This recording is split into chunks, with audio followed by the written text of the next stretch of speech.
તો જે વસ્તુનું આપણે અનુષ્ઠાન કરવાનું છે એમાં તત્પરતા, અંગ્રેજીમાં જેને કહેવાય કમિટમેન્ટ.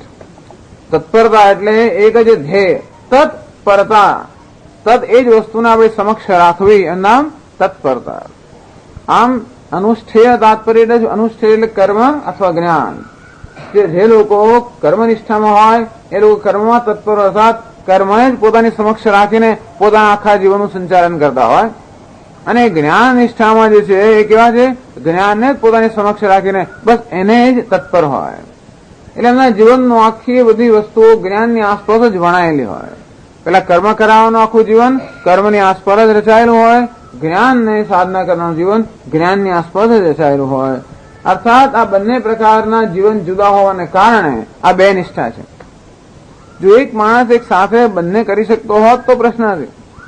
પણ કર્મ કરવા માટે મનુષ્ય પ્રવૃત્તિ જોઈએ, અનેક પ્રકારના સાધન સામગ્રી જોઈએ. એના માટે તો માણસે પ્રવૃત્તિ કરવી પડે, પૈસા કમાવા પડે, ધન સંચય કરવો પડે, અને ગ્રહસ્થ બધી બહુ વસ્તુ જોઈએ. અને જ્ઞાન માટે આ બધામાંથી નિવૃત્તિ જોઈએ. એટલે નિવૃત્તિ પરાયણ જીવન હોય તો જ જ્ઞાનની સાધના થઈ શકે.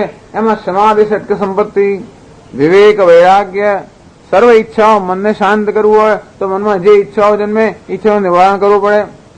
ઇન્દ્રિય શાંત કરવી હોય તો ઇન્દ્રિયમાં જે પ્રકારની લાલસા હોય એનું પણ દમન કરવું પડે. અને તિતિક્ષા, લોકો કઈ પીડા કરતા હોય, રંજાડ કરતા હોય તે પણ સહન કરવી. ગ્રહસ્થ એવું ના કરે. બધા પીડા કરતા હોય સહન કરેલો તો તમારું ઘર ચાલે જ નહીં. બાજુવાળો કચરો તમારે રોજ નાખી જતો તમે શું કરો? ના ચાલે. તમારા ઘરમાં આવીને કોઈ વસ્તુ તમારા સામે ઉઠાવીને લઈ આવે ના ચાલે. એટલે આવી તિતિક્ષાનો અર્થ ગ્રહસ્થ આશ્રમમાં જુદો થાય અને સંન્યાસ બધાને માટેના અર્થ જુદા થાય. બ્રહ્મચારી માટે બ્રહ્મચર્ય એટલે બ્રહ્મચારીનું જુદું, ગ્રહસ્થ બ્રહ્મચર્યનું પાલન કરે એનો અર્થ જુદો થાય, વાનપ્રસ્થ બ્રહ્મચર્યનું પાલન એનો અર્થ જુદો થાય.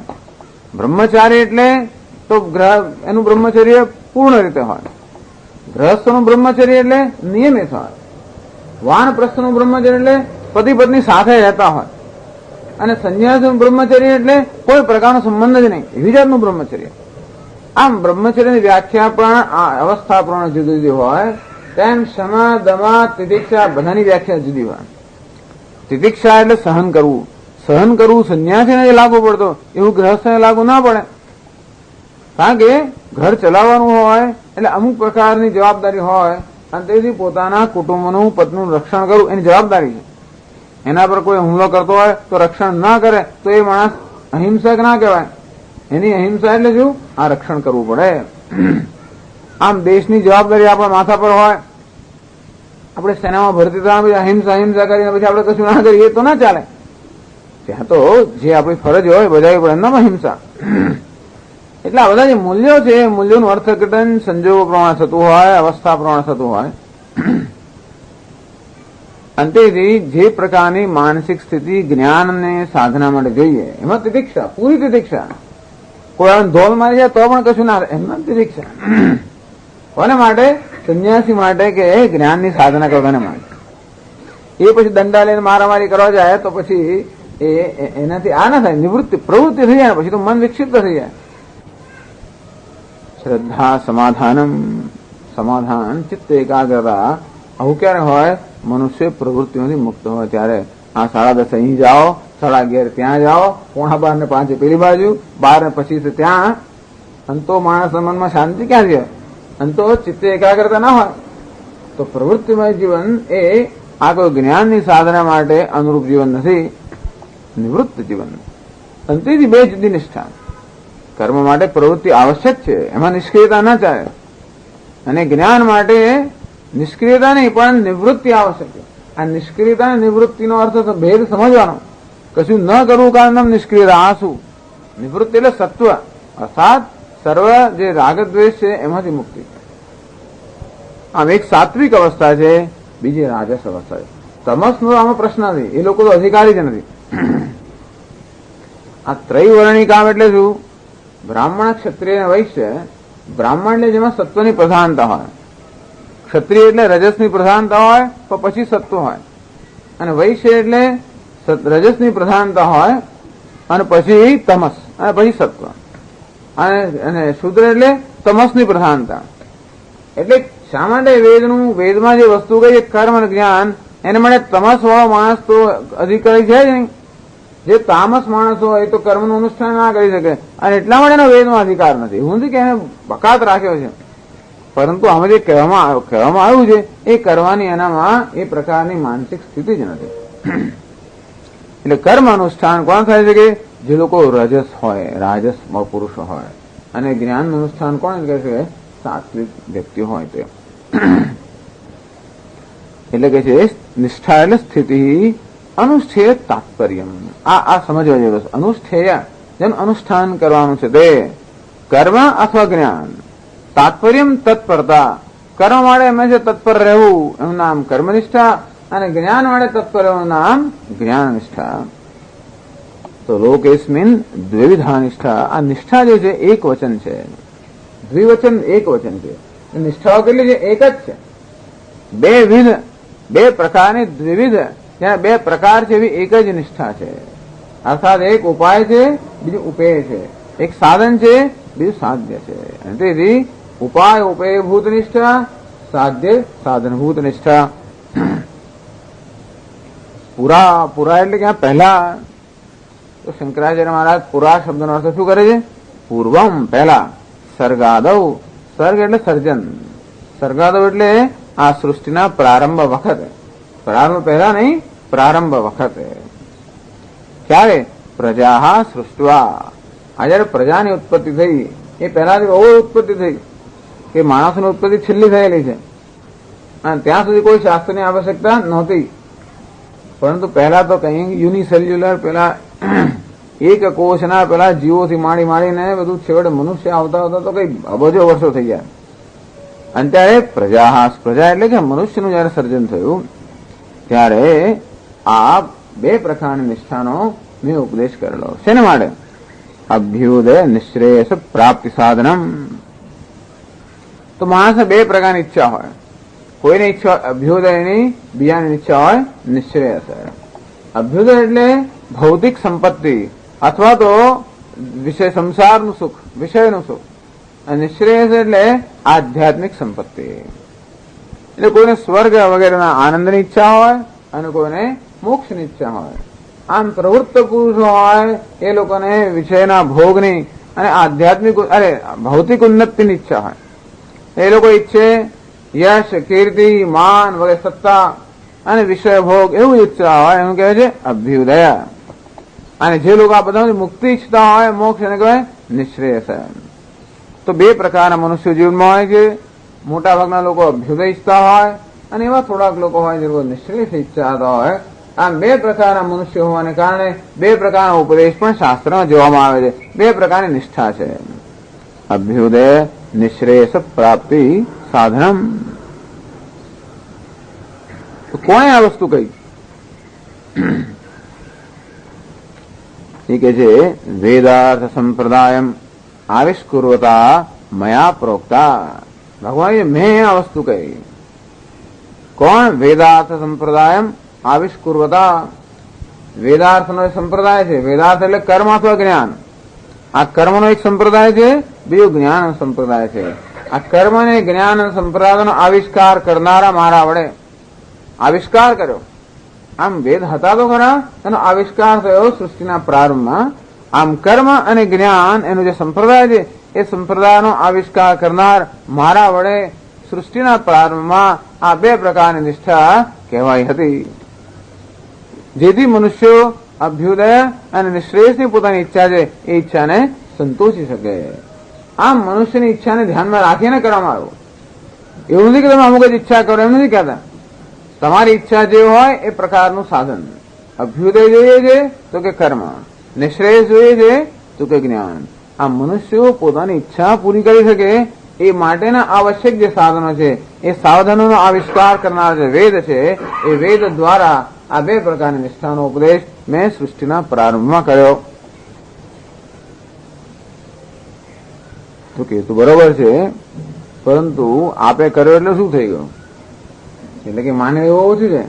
એટલે શંકરાચાર્ય કે મયા એટલે મારા કોણ? સર્વજ્ઞેન ઈશ્વરેણ. હું કઈ ભગવાન કે હું સામાન્ય માણસ નથી. તને એને એમ કે આ તો મારો સારથી છે, કોઈ એમ માને. અર્જુનને તો એવું નથી, પણ બીજા લોકો જે ભગવદ્ ગીતાનું અધ્યયન એમને લાગે આ ઉપદેશ કરનાર કોણ? મયા સર્વજ્ઞેન ઈશ્વરેણ, હું સર્વજ્ઞ છું, સર્વનું જેને જ્ઞાન છે નામ સર્વજ્ઞ. અને તેથી મને ખબર છે કે માણસને શું જોઈએ. નહીતર કોઈ આપણે સલાહ આપે એટલે આપણે સ્વીકારી લઈએ એવો છો નિયમ છે. પણ આપણે શ્રદ્ધા હોય કે આપ છે એ જાણે છે, એમને જ્ઞાન છે કે મારે માટે શું યોગ્ય છે. કોઈ ડોક્ટર દવા આપે તો આજકાલ લોકો લેતા નથી. આ તો કેવી દવા આપે ડોક્ટર, હું તો નથી લેતો. દવા લાવે ને ઘરમાં પડી રહે, પછી દવા ના કરે. કેમ? ડોક્ટર પર વિશ્વાસ નથી. આમ ડોક્ટરના જ્ઞાનમાં વિશ્વાસ હોય તો જ આપણે વસ્તુનો સ્વીકાર કરીએ. અને તે રીતે આપણે પણ આ કર્મ નિષ્ઠા કે જ્ઞાન નિષ્ઠાનું આચરણ ક્યારે કરીએ? એક નિષ્ઠાનું ઉપદેશ કરનાર ઉપર આપણે શ્રદ્ધા હોય ત્યારે. ક્યારે શ્રદ્ધા હોય? આપણે જે જાણતા હોઈએ કે એમને જ્ઞાન છે. શેનું જ્ઞાન છે? મને શું જોઈએ છે એનું પણ જ્ઞાન છે, મને જે જોઈએ છે કેવી રીતે સિદ્ધ થાય એ ઉપાયનું પણ જ્ઞાન છે, અને જોડે જોડે એનું કર્મનું ફળ આપવાની શક્તિ પણ જેમનામાં છે એવા ઈશ્વર જે છે એવા વડે કહેવામાં આવે તો આપણે વિશ્વાસ થશે. એટલે મયા સર્વજ્ઞેન ઈશ્વરેણ, હું સર્વજ્ઞ ઈશ્વર છું એવા મારા વડે સૃષ્ટિના પ્રારંભમાં આ પ્રકારની બે નિષ્ઠાઓનો ઉપદેશ થયો હતો. ભગવાન અર્જુનને કહે છે, આગળ કહે છે, હે અનઘ અપાપ તત્ર કા સા દ્વિવિધા નિષ્ઠા ઇત્યાહ. વારંવાર ભગવાન અર્જુનને પણ ખાતરી આપતા જાય છે. હે અનઘ, અનઘ એટલે નિષ્પાપ, અપાપ. અઘ એટલે પાપ, અનઘ એટલે અપાપ. તો અર્જુન આ પ્રકારના ઉપદેશની યોગ્યતા ધરાવે છે. એવા અર્જુનની યોગ્યતા ભગવાન આ વિશેષણથી અહીંયા આગળ અભિવ્યક્ત કરે છે. હે અપાપ તત્ર કાસા દ્વિવિધા નિષ્ઠા. 9મા અધ્યાયમાં અનસૂયવે અર્જુનને કહે છે તું તો અસૂયા રહિત છે માટે તને કહું છું. 4થા અધ્યાયમાં કહે છે ભક્તોસી મે સખા ચેતી, તો મારો ભક્ત છે અને મારો મિત્ર છે, પ્રિય છે, માટે મેં તને કહ્યું. આમ ભગવાન વારંવાર એક તો અર્જુનને ખાતરી પણ આપે છે અને બીજાઓને પણ જણાવે છે કે આ ઉપદેશ તમારે પ્રાપ્ત કરવો હોય તો એના જેવો થવું જોઈએ. અનઘ, અર્જુન તો નામ જ છે સીધો સરળ માણસ. અનઘ નિષ્પાપ. તત્ર, તત્ર એટલે કે આ બે જે નિષ્ઠાઓ છે એ કઈ છે એનું નિર્ધારણ કરવામાં આવે છે. કાસા દ્વિવિધા નિષ્ઠા, આ કઈ બે, આ દ્વિવિધ જે નિષ્ઠા છે એ કઈ છે? તો કે છે આગળ તત્ર જ્ઞાન યોગેન જ્ઞાનમેવ યોગઃ તેન સાંખ્યાનામ આત્મવિષય વિવેક જ્ઞાનવતા બ્રહ્મચર્યાશ્રમાદેવ કૃતસન્ન્યાસાનામ વેદાંત વિજ્ઞાન સુનિશ્ચિતાર્થાનામ પરમહંસ પરિવ્રાજકાનામ બ્રહ્મણ્યેવ અવસ્થિતાનામ નિષ્ઠા પ્રોક્તા. આટલું સમજાયું. જ્ઞાન યોગે ને સાંખ્યાનામ, આટલું કહ્યું. જ્ઞાન યોગ એટલે શું? જ્ઞાન યોગ, જ્ઞાનમેવ યોગ. જ્ઞાન તિતિક્ષાની અત્યારે આવશ્યકતા પડી એકદમ જ. જ્ઞાનમ યોગ, જ્ઞાન યોગ. જ્ઞાન, જ્ઞાન એટલે જ્ઞાન યોગ છે. યોગ એટલે શું? યુજ્યતે, અને એના જે આપણને કશાક જોડી આપે એનું નામ યોગ, એટલે જોડાણ. તો યોગ એટલે જોડાવવું, અથવા તો જે સાધનથી આપણે જોડીએ એ સાધનને પણ યોગ કહેવાય. એટલે યુજ્યતે, અને એના જે સાધન વડે કશાક સાથે આપણે જોડાઈએ છીએ, તો આ જે સાધન આપણને કશાક સાથે જોડી આપે તેનું નામ યોગ. તો અહીંયા જ્ઞાનને યોગ કહે છે. કારણ જ્ઞાન આપણને કોની સાથે જોડી આપે? બ્રહ્મ સાથે જોડી આપે છે. આ જ્ઞાન કેવું છે? બ્રહ્મ જ્ઞાન, જે આપણે બ્રહ્મ સાથે જોડી આપે છે. આમ જીવને શિવ સાથે જોડી આપનારું જ્ઞાન કયું? બ્રહ્મ જ્ઞાન. અંતેથી એ જ્ઞાનને પણ યોગ કહેવામાં આવે છે. ભલે ભલે યોગ શાસ્ત્ર વાળા પોતાની જાતે એને જેને યોગ કહેવાય, ચિત્ત વૃત્તિ નિરોધ યોગ એમ કે, અર્થાત સર્વ ચિત્તવૃત્તિઓનો નિરોધ કરવો, એમ નિર્વિકલ્પ સમાધિનામ યોગ, એવી એમની વ્યાખ્યા છે. પરંતુ યોગ શબ્દનો 40 અર્થ છે. એમાં એટલા માટે વ્યાખ્યા આપી યોગ ચિત્તવૃત્તિ નિરોધ, એટલે બીજી કશી તમને ગેરસમજ ના થાય માટે પહેલેથી જ પતંજલિ મહારાજે યોગમાં અમે કોને યોગ કહીએ છીએ? ચિત્તવૃત્તિ નિરોધ, એનું આ શાસ્ત્ર છે. રસ નથી તો કઈ નહીં, રસ છે તો આગળ વધો. આપણે કોને યોગ કહીએ છીએ? યુજ્યતે અનેન બ્રહ્મણા, જે વસ્તુ આપણે બ્રહ્મ સાથે જોડી આપવાનું સાધન છે એનું નામ યોગ.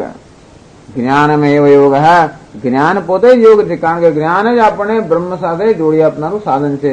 આમ બ્રહ્મ જ્ઞાન નામ જ જ્ઞાન યોગ. જ્ઞાન યોગ એટલે જ્ઞાન, જ્ઞાન યોગ એને સાંખ્ય નામ. અચ્છા, હવે સાંખ્ય કોને કહેવાય? સંખ્યા, સંખ્યા એટલે આત્મતત્વ. તો સાંખ્ય એટલે જેને આત્મતત્વનું જ્ઞાન છે એનું નામ સાંખ્ય. અહીંયા સાંખ્ય નો થાય છે જ્ઞાની પુરુષો, સંન્યાસીઓ. તો પછી સાંખ્ય શબ્દનો અર્થ સમજાવે છે અહીંયા, આત્મ વિષય વિવેક જ્ઞાનવતામ. તો કે સાંખ્યના પણ અનેક અર્થ થાય છે. સાંખ્ય એક શાસ્ત્ર છે પાછું. એ લોકો જેમાં ખૂબ બધી સંખ્યાઓની ગણતરી છે, નામ સાંખ્ય. અંતેથી ભગવદ ગીતામાં સાંખ્યનો અર્થ શું થાય, યોગનો શું અર્થ થાય, એ આપણે નક્કી કરવાનું છે. દરેક લોકો એકને એક શબ્દને જુદા જુદા અર્થમાં વાપરતા હોય, અંતેથી ભગવાન કયા અર્થમાં આ શબ્દને વાપરે છે? સાંખ્ય એટલે જ્ઞાની. આત્મ વિષય વિવેક જ્ઞાનવતામ. સાંખ્યનો અર્થ આત્મતત્વ એવું પણ કર્યો બીજા અર્થમાં. બીજા અધ્યાયમાં જયારે સાંખ્ય એવું ગયો ત્યારે ત્યાં સાંખ્યનો શું થયો? આત્મ જ્ઞાન કે આત્મયોગ. આત્મા કે આત્માનું જ્ઞાન જેનો વિષય છે. અહીં સાંખ્યનો તો શું કર્યો? સાંખ્ય એટલે સંખ્યાધાક ઉપનિષદનું જ્ઞાન જેને છે એનું નામ સાંખ્ય. એટલે કે છે આત્મ વિવેક, આત્મ વિષય વિવેક જ્ઞાનવતામ.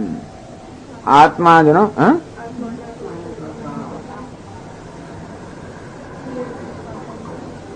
આત્માના આત્મા. સારું. તો આત્મા અનાત્મ વિષય વિવેક જ્ઞાનવતામ. તો આત્મા અને અનાત્મા જેનો વિષય છે એવા વિવેકનું જ્ઞાન જેને, અર્થાત આત્મા અનાત્મા નું વિવેક જ્ઞાન જેનામાં છે એનું નામ સાંખ્ય. એટલે કેવી રીતે સાંખ્ય બનાય એના માટે સાધન કહ્યું. આત્મા અનાત્માનું વિવેકનું જ્ઞાન જેને છે એનું નામ સાંખ્ય. તો પછી એ લોકો કર્મનિષ્ઠ છે કે નહીં? બ્રહ્મચર્યાશ્રમાદેવ કૃત સંન્યાસાનામ. આ કેવા છે? બ્રહ્મચર્ય આશ્રમમાંથી જેને સંન્યાસ ગ્રહણ કર્યો છે. આ એક વધારે પડતો આગ્રહ છે. મુખ્ય સાંખ્ય કોને કહેવાય? આત્મા અનાત્મા વિષય જ્ઞાનવતામ સાંખ્યાનામ. તો જેને આત્મા અનાત્માના વિવેકનું જ્ઞાન છે, પછી એવું કઈ આગ્રહ ના રાખો કે એને કોઈ દાડો કરવા ના જ કર્યો. પણ શંકરાચાર્ય માને છે કે બ્રહ્મચર્યાશ્રમાદેવ કૃત સંન્યાસાનામ. તો આ તો સંન્યાસી છે. એક ગ્રહસ્થ આશ્રમ થયા સંન્યાસી પણ સાંખ્ય હોઈ શકે. પરંતુ અહીંયા આગળ એવો અર્થ એટલા માટે આપવામાં આવે છે કે આ જ્ઞાન નિષ્ઠા છે, એટલા માટે કર્મ નિષ્ઠાથી એને જુદી પાડવા માટે કહેવામાં આવે છે કે આ સાંખ્ય કેવા છે? બ્રહ્મચર્યાશ્રમાદેવ કૃત સંન્યાસાનામ. જેમણે બ્રહ્મચર્ય આશ્રમમાંથી સંન્યાસ ગ્રહણ કર્યો છે. અર્થાત બ્રહ્મચર્ય આશ્રમમાં વેદનું પઠન થાય. વેદનું જયારે પઠન કરીએ ત્યારે વેદના જાત જાતના વાક્યો આપણે સાંભળીએ. કરત શોકમાં આત્મવેદ. વેદનું પઠન કરો ને એટલે આમાં ઉપનિષદનું પઠન પણ આવી જાય. આમ શાસ્ત્રનું પઠન કરીએ એટલે એના વાક્યો કંઈક તો આપણા મગજમાં આવે જ. જોડે જોડે વાક્યનો અર્થ પણ સમજાવતો જાય ગુરુજી. પહેલા ખાલી પાઠ કરવાનો, જરા મોટા થઈ વ્યાકરણ વગેરે શીખીએ ત્યારે પછી એનો અર્થ પણ મોટો મોટો સમજાવે. બધો બહુ ગંભીર ના સમજાવતો પણ તોય ખબર પડે. તરત શોકમાં આત્મવેદ. આત્માનું જ્ઞાન જેને છે એ શોકને પાર કરી જાય એવું આપણે સાંભળીએ. બ્રહ્મવિદ આત્મોદિ પરમ. બ્રહ્મનું જેને જ્ઞાન છે એ પરમ તત્વને પ્રાપ્ત કરે છે. અને આવા વાક્યો સાંભળીને આપણે લાગે એટલે પેલું જે વેદનું પઠન કરે છે લાગે કે શોકને તરવાનો ઉપાય શું? આત્મજ્ઞાન. પરમ તત્વને પ્રાપ્ત કરવાનો ઉપાય શું? તો કે આત્મજ્ઞાન. એટલે ત્યારથી એને તો આત્મજ્ઞાનમાં જ ઈચ્છા થાય કે ભાઈ આપણે તો જોઈએ જીવનમાં શું? આત્મજ્ઞાન, મોક્ષ. મોક્ષનું સાધન કયું? જ્ઞાન આદેવ તો કૈવલ્યમ. માત્ર જ્ઞાનથી જ કૈવલ્ય પ્રાપ્ત થાય. અને તો એવા થોડાક લોકો હોય જેમને આ વસ્તુ અત્યંત અસર કરી જાય. મોટા ભાગના લોકો તો જાણે એમને બીજા બધામાં રસ હોય, ખાવામાં, પીવામાં, પુત્રમાં, પશુમાં, બધામાં રસ. એટલે એ લોકો જોતા હોય. આપણે ડિક્શનરી ખોલી તો કઈ વસ્તુ છે આપણે જેમાં રસ હોય એ શબ્દ જોઈએ ને, તેમ પેલા લોકો આવું જોતા હોય. આ લોકો આવા પેસેજ જોઈએ. એવા થોડાક લોકો હોય જેમને પૂર્વ સંસ્કારને કારણે જેમનામાં એ પ્રકારની અંતઃકરણ શુદ્ધિ છે, અંતેથી જેમનામાં એ પ્રકારની જિજ્ઞાસા થોડી ઘણી છે, આવા વાક્યો દ્વારા જિજ્ઞાસા જાગૃત થાય. અંતેથી બ્રહ્મચર્ય આશ્રમાદેવ કૃત સંન્યાસાના, જેને બ્રહ્મચર્ય આશ્રમમાંથી સંન્યાસ લઈ લીધો, અર્થાત જે ગ્રહસ્થ આશ્રમમાં પ્રવેશ જ નથી કરતા. એમને એમ કે આ કાદવમાં પગ નાખવા પછી ધોવા એના કરતા દૂરથી જ ના જવું સારું ને એમ કરીને એટલે જતા જ નથી. અંતેથી કૃત સંન્યાસ, એ સંન્યાસ કેવો? વિવિધિશા સંન્યાસ. બ્રહ્મચર્ય આશ્રમમાંથી જેમણે આ જ્ઞાનની સાધના કરવા માટે વિવિધિશા સંન્યાસ ગ્રહણ કરી લીધો. અને એમ કરીને વેદા આખો ક્રમ બતાવે છે. પહેલા આત્માનાત્મ વિવેક વિષય જ્ઞાનવતામ, તો પેલા પરોક્ષ જ્ઞાન પણ હોય. નિત્યાનિત્ય વસ્તુ વિવેક, આત્માનાત્મ વિષય વિવેક કે આત્મા કોને કહેવાય, આત્મા એક જ સત્ય છે, અન્ય સર્વ મિથ્યા છે. અથવા નિત્ય પરીક્ષ લોકાન કર્મચિતાન નાસ્તે કૃત કૃતેના, એમ ન કૃત એટલે નિત્ય, કૃતેન અનિત્ય કર્મથી પ્રાપ્ત ન થાય. આ પ્રકારનો વિવેક જેનામાં છે. બ્રહ્મચર્ય આશ્રમની અંદર જ એ ઉંમરે જ આ લોકો જેવો વિવેક કરી શકતા હોય છે કે અમને નિત્ય વસ્તુ જોઈએ છે, અમે અકૃતમ જોઈએ, શિવમ શાંતમ અદ્વૈત એવી વસ્તુ જેમને જોઈએ છે. એવા લોકો માટે કર્મ કૃતેને કર્મણા કેમ, એને કર્મનો ઉપયોગ શું? કેમ પ્રજા કરીશ્યામ, હા અમારે પ્રજાનું શું કામ છે? જેમને આત્મા પ્રાપ્ત કરવા હોય ને આવી રીતે જેમના મનમાં એ વખતથી જ વિવેક જાગૃત થયો છે.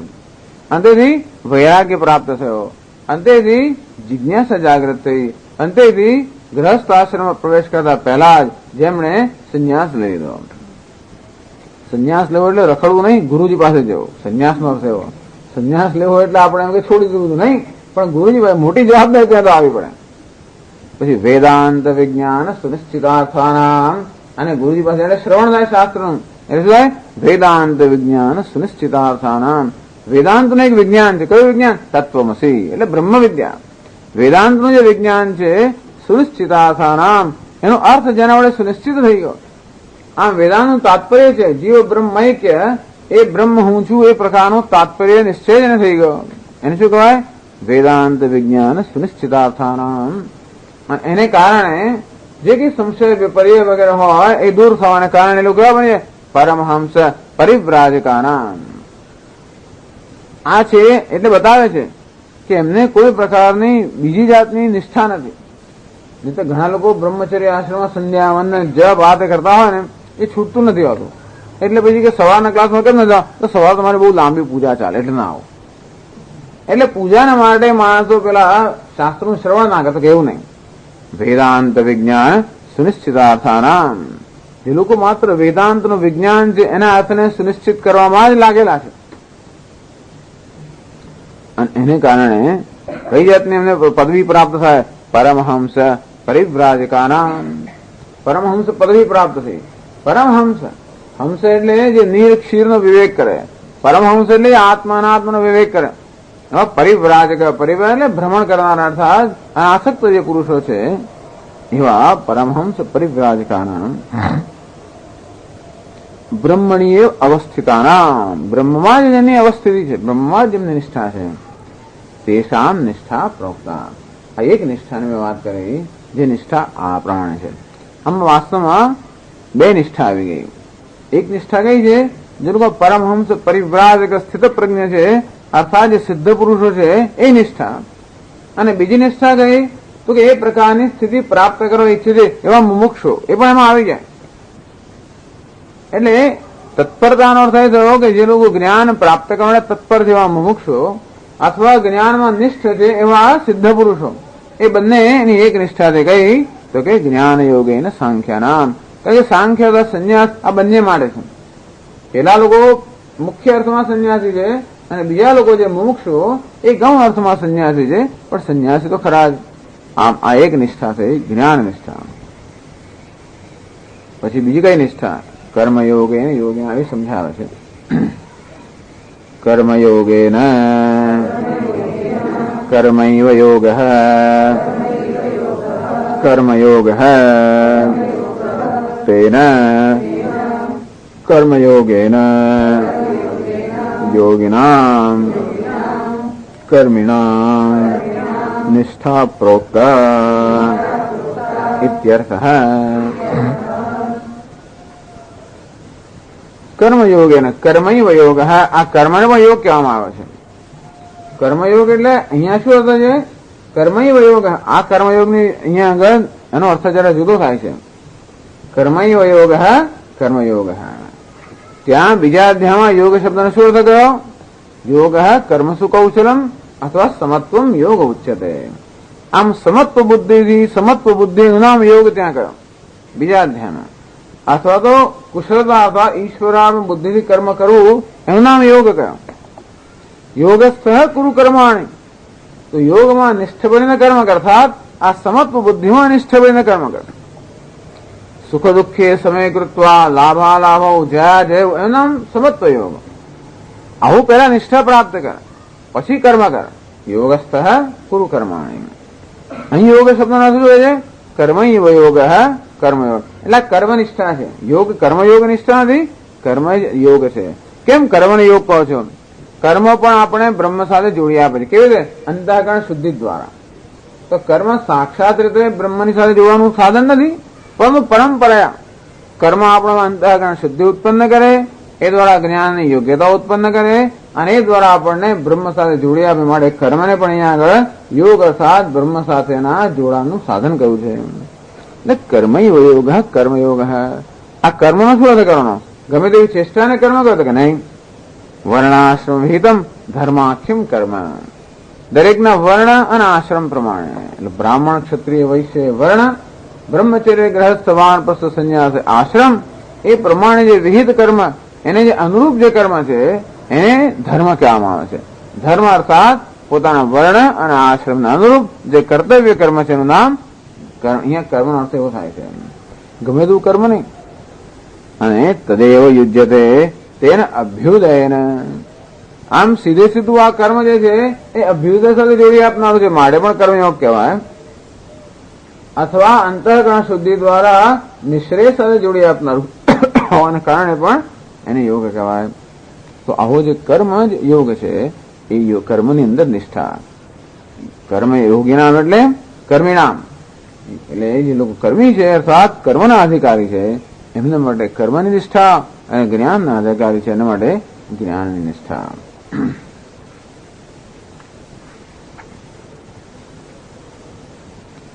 કર્મૈવ યોગ કર્મયોગ તેના એટલે કર્મયોગેન યોગિનામ કર્મિણામ નિષ્ઠા. યોગિનામ એટલે કર્મિણામ, એટલે બહુ સરળ. આ ગ્રહસ્થ લોકોની નિષ્ઠા અને પેલી સંન્યાસોની નિષ્ઠા, આ જુદા પ્રકારની નિષ્ઠાઓ છે. જુદા એટલે આપણે આ નિષ્ઠા એક જ કે જે લોકો જીવનો અભ્યુદય ઈચ્છે છે, જે લોકો ભૌતિક સંપત્તિ વગેરે ઈચ્છે છે, એમની એક નિષ્ઠા છે, એને કહેવાય છે પ્રવૃત્તિ લક્ષણ ધર્મ. અને જે લોકો મોક્ષ ઈચ્છે છે, નિશ્રેયસ ઈચ્છે છે, એની બીજી નિષ્ઠા છે, એનું નામ નિવૃત્તિ લક્ષણ ધર્મ. પેલો જ્ઞાનમાં નિષ્ઠા છે, આ લોકો કર્મમાં નિષ્ઠ છે. બસ આવી બે પ્રકારની નિષ્ઠા અર્થાત આ બે પ્રકારના અધિકારીઓ હોવાને કારણે બે પ્રકારની જીવન રીતિ. તો આમાં બે જુદી જુદી નિષ્ઠાઓ છે. જ્યાં બે ધ્યેય જુદા છે, અભ્યુદય અને નિશ્રેયસ એવા બે જુદા ધ્યેય હોય તો બે નિષ્ઠા જુદી થઈ ગઈ.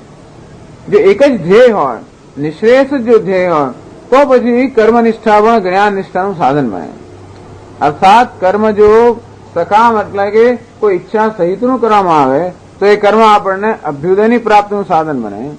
એ જ કર્મ જો નિષ્કામ ભાવે કરવામાં આવે તો અંતઃકરણ શુદ્ધિનું સાધન બને અને આપણને જ્ઞાન પ્રાપ્તિનું પરંપરા સાધન બને. અંતો પછી એક જ નિષ્ઠા બની જાય. એક નિષ્ઠા છે જ્ઞાન માટેની કે નિશ્રેયસની, બીજી નિષ્ઠા છે અભ્યુદયની. એટલે અભ્યુદય અને નિશ્રેયસ આ બે ધ્યેય, એના માટે જ્ઞાન અને કર્મ આ બે સાધન ભગવાન કહે છે મેં કયા છે. એટલે અહીં તો સ્પષ્ટ કહે છે કે કર્મીઓ માટે નિષ્ઠા જેથી સ્વર્ગની પ્રાપ્તિ થાય અને સાંખ્ય માટે બીજી નિષ્ઠા જેથી મોક્ષની પ્રાપ્તિ થાય. આ બે પ્રકારના અધિકારી પુરુષો માટે આ બે પ્રકારની નિષ્ઠા મેં કહી.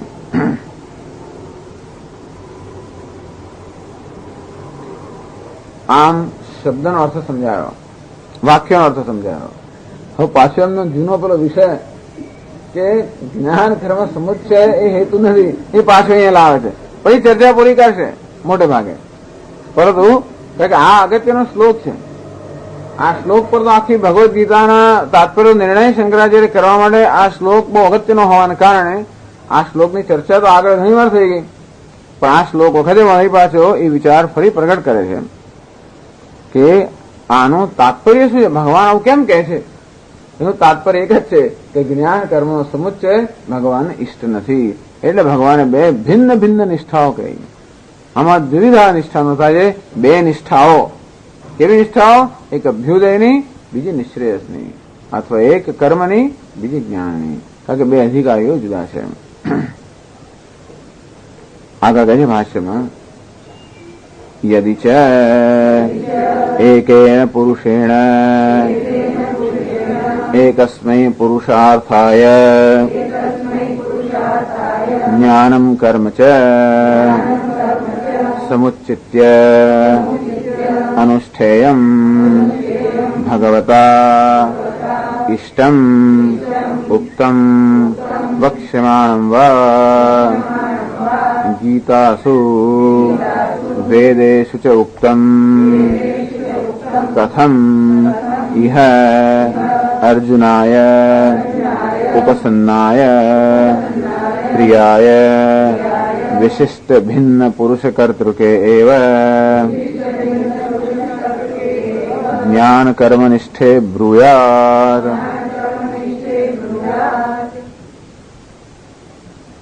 આમ ભગવાને જ્ઞાન અને કર્મ નિષ્ઠાઓને અત્યંત ભિન્ન કરીને બતાવી છે. એમ બંનેના અધિકારીને પણ જુદા બતાવે છે. એ જ બતાવે છે જ્ઞાન કર્મનો સમુચ્ચય એ ભગવાનનો આશય નથી. યદિ ચ એકેન પુરુષેણ એકસ્મૈ પુરુષાર્થાય જ્ઞાનમ કર્મ જ સમુચ્ચિત્ય અનુષ્ઠેયમ ભગવતા ઇષ્ટમ સ્યાત. એક જ મનુષ્ય વડે, એક જ પુરુષ વડે એક જ પુરુષાર્થ કે એક જ ધ્યેય સિદ્ધ કરવા માટે, એટલે કે મોક્ષ સિદ્ધ કરવા માટે જ્ઞાન અને કર્મનો સમુચ્ચય એ સાધન છે. એવું જો ભગવાનને ઇષ્ટ અર્થાત ભગવાનને એ પ્રકારનો અભિપ્રાય હોત. તું કહે કે ભગવાનનો અભિપ્રાય એક હોય, પણ ભગવાન કદાચ પોતાનો અભિપ્રાય પણ ન પણ કહે તો કે નહીં ઉત્તમ વા સ્યાદ. ભગવાનને એ પ્રકારનો અભિપ્રાય હોત અથવા ભગવાન એવું કહ્યું પણ હોત તો ભગવાન કદાચ કે, પણ ભગવાન પોતાનું કપોલ કલ્પિત કહેતા હોય તો શું કહેતો? નહીં, વેદેષુ ચ ઉક્તમ. ભગવાન જે કહે છે ભગવદ્ ગીતાનું મૂળ ક્યાં છે? વેદમાં છે. અને એટલા માટે જો નહીતર ભગવદ્ ગીતા સ્વતંત્ર રીતે કઈ કહે અને જો વેદની અંદર એનું મૂળ ન હોય તો ભાઈ આપણે સ્વીકારવું મુશ્કેલ પડી જાય. અને તેથી વેદમાં પણ ક્યાંય કહેવાયું હોત અને ભગવાને પણ પહેલા કહ્યું હોત કે પછી કહેવાનો હોત, અથવા કહ્યું ના હોત ભગવાનની એવી ઈચ્છા પણ હોત તો પણ ભગવાને આવું ના કહ્યું હોત તો ભગવાને જ્ઞાન કર્મ સમુચ્ચય આ રીતે ગમે તેમ કહ્યું હોત તો કથમ ઇહ. તો પછી અહીંયા આગળ અર્જુનાય તો કે છે કે અહીંયા અર્જુનને આવું શા માટે કહે? તો કે અર્જુનને તો કે અર્જુનને કહ્યું એટલે બધાને કહ્યું ઓછું છે. કે અર્જુનમાં ધારો કે એમની શિષ્ય બુદ્ધિ એવું નથી કે બધાને આપણે બધું જ કહીએ અથવા બધાને સાચું કહીએ એવું તો નહીં, પણ બધાને બધું કહીએ એવું કશું નહીં. આપણો શિષ્ય હોય એને જુદી રીતે કે અને બહારના લોકો આવે તો જુદી રીતે પણ કહો. એટલે ભગવાનનો અભિપ્રાય તો છે જ્ઞાન કર્મ સમુચ્ચયનો, પણ કદાચ અર્જુનને એમણે ના કહ્યું હોય કે અર્જુનને એવો શિષ્ય ના માનતા હોય તો કે નહીં, અર્જુનાય ઉપસન્નાય અર્થાત વિધિવત જે અર્જુન એમને શરણે ગયેલો છે.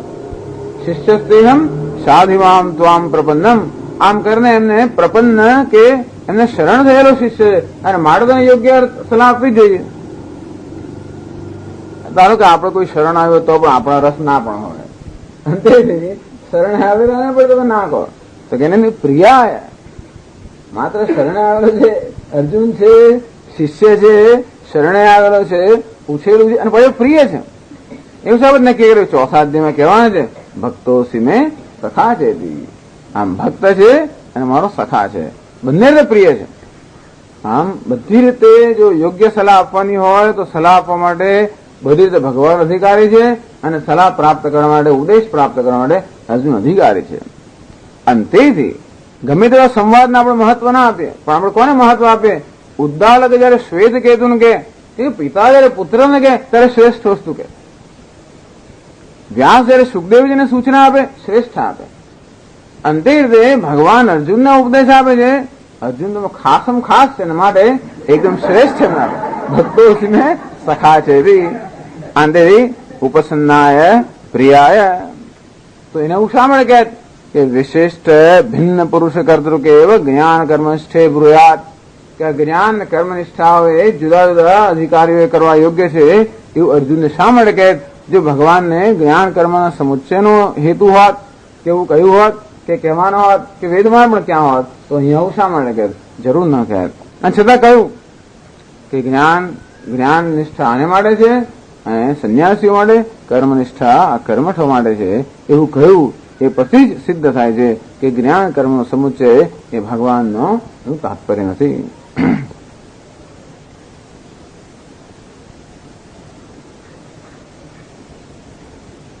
કદાચ એવું કોઈ થાય કે ભગવાન અર્જુન માટે એટલો બધો પ્રેમ છે. ઘણી વાર તમને ખબર છે કે તમે જે કહો છો બધા સાંભળે છે, અને તેથી કદાચ તમારો જે ખાસ પ્રિય હોય એને તમે જુદી રીતે કહો અને બીજા માટે જરા જુદી રીતે કહો.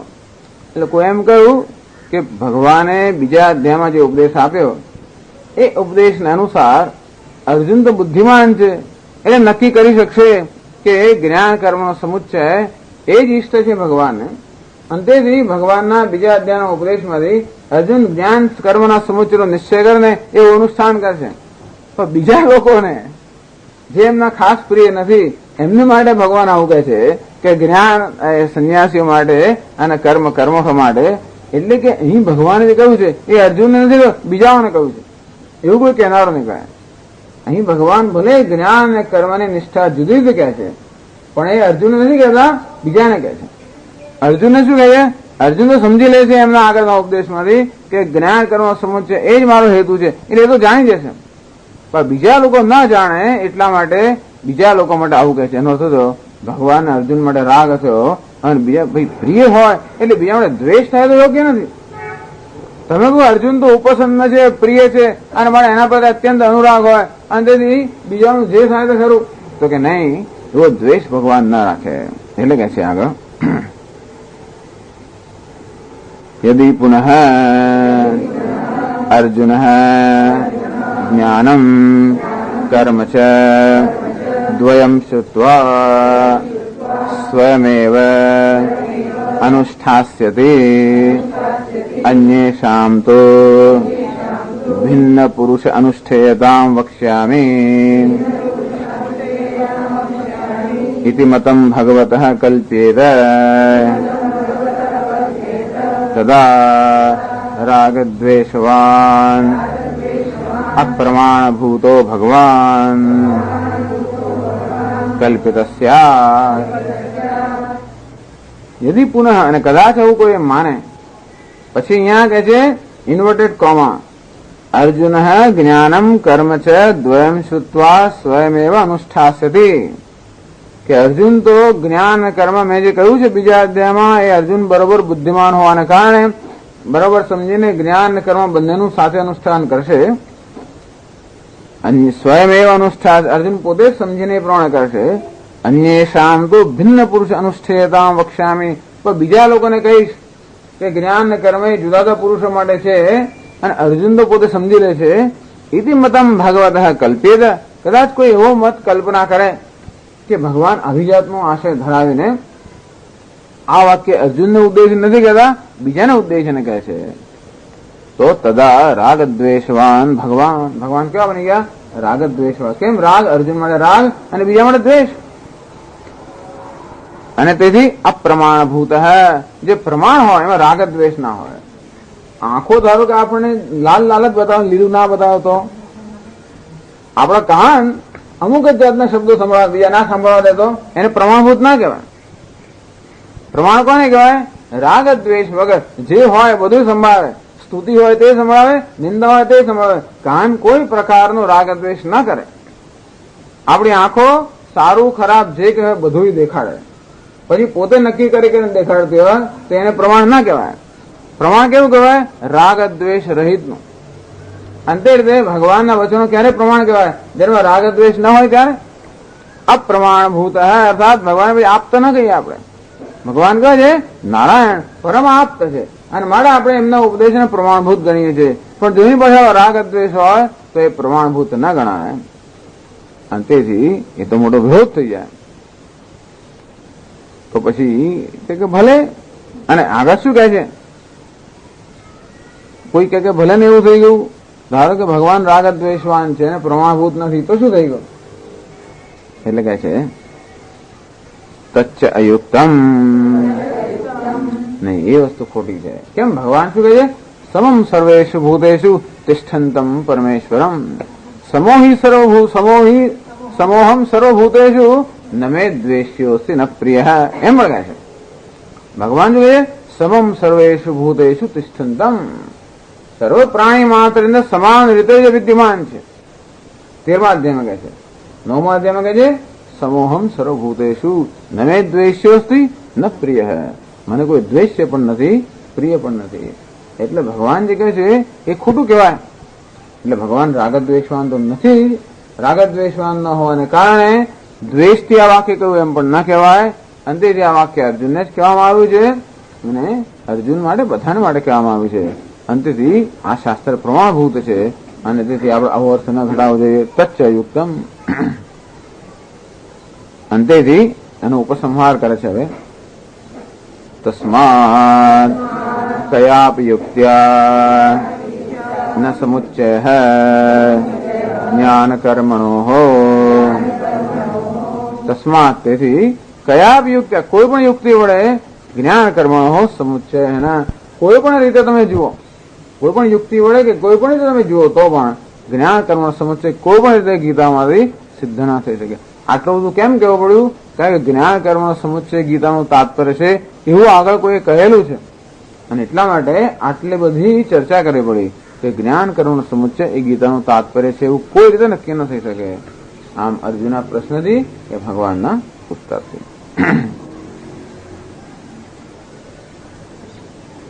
ઓમ પૂર્ણમદ પૂર્ણમિદં પૂર્ણાત પૂર્ણમુદચ્યતે પૂર્ણસ્ય પૂર્ણમાદાય પૂર્ણમેવાવશિષ્યતે.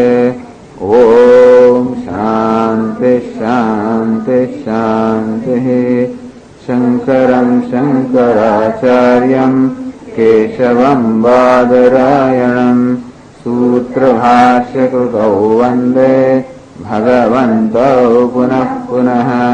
ઈશ્વરો ગુરુરાત્મેતિ મૂર્તિભેદવિભાજિને વ્યોમવદ્વ્યાપ્તદેહાય દક્ષિણામૂર્તયે નમઃ.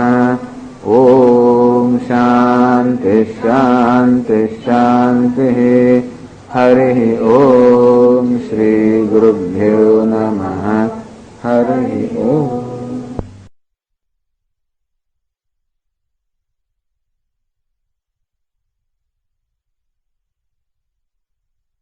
ઓમ નારાયણઃ પરો વ્યક્તાત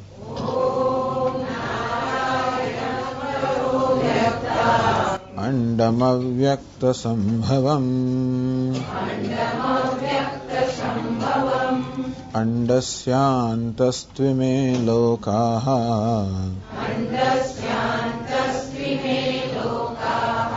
સપ્તદ્વીપા ચ મેદિની.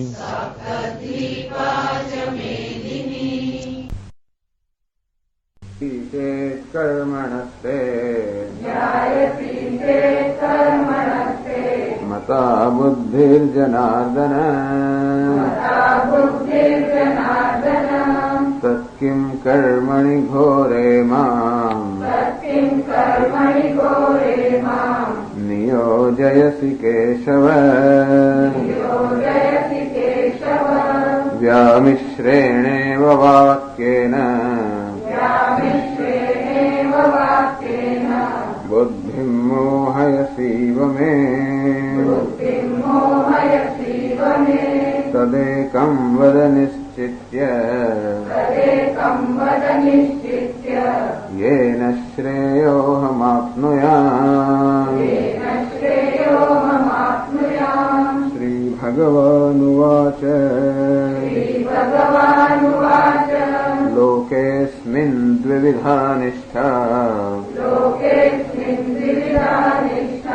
पुरा प्रोक्ता मया नघ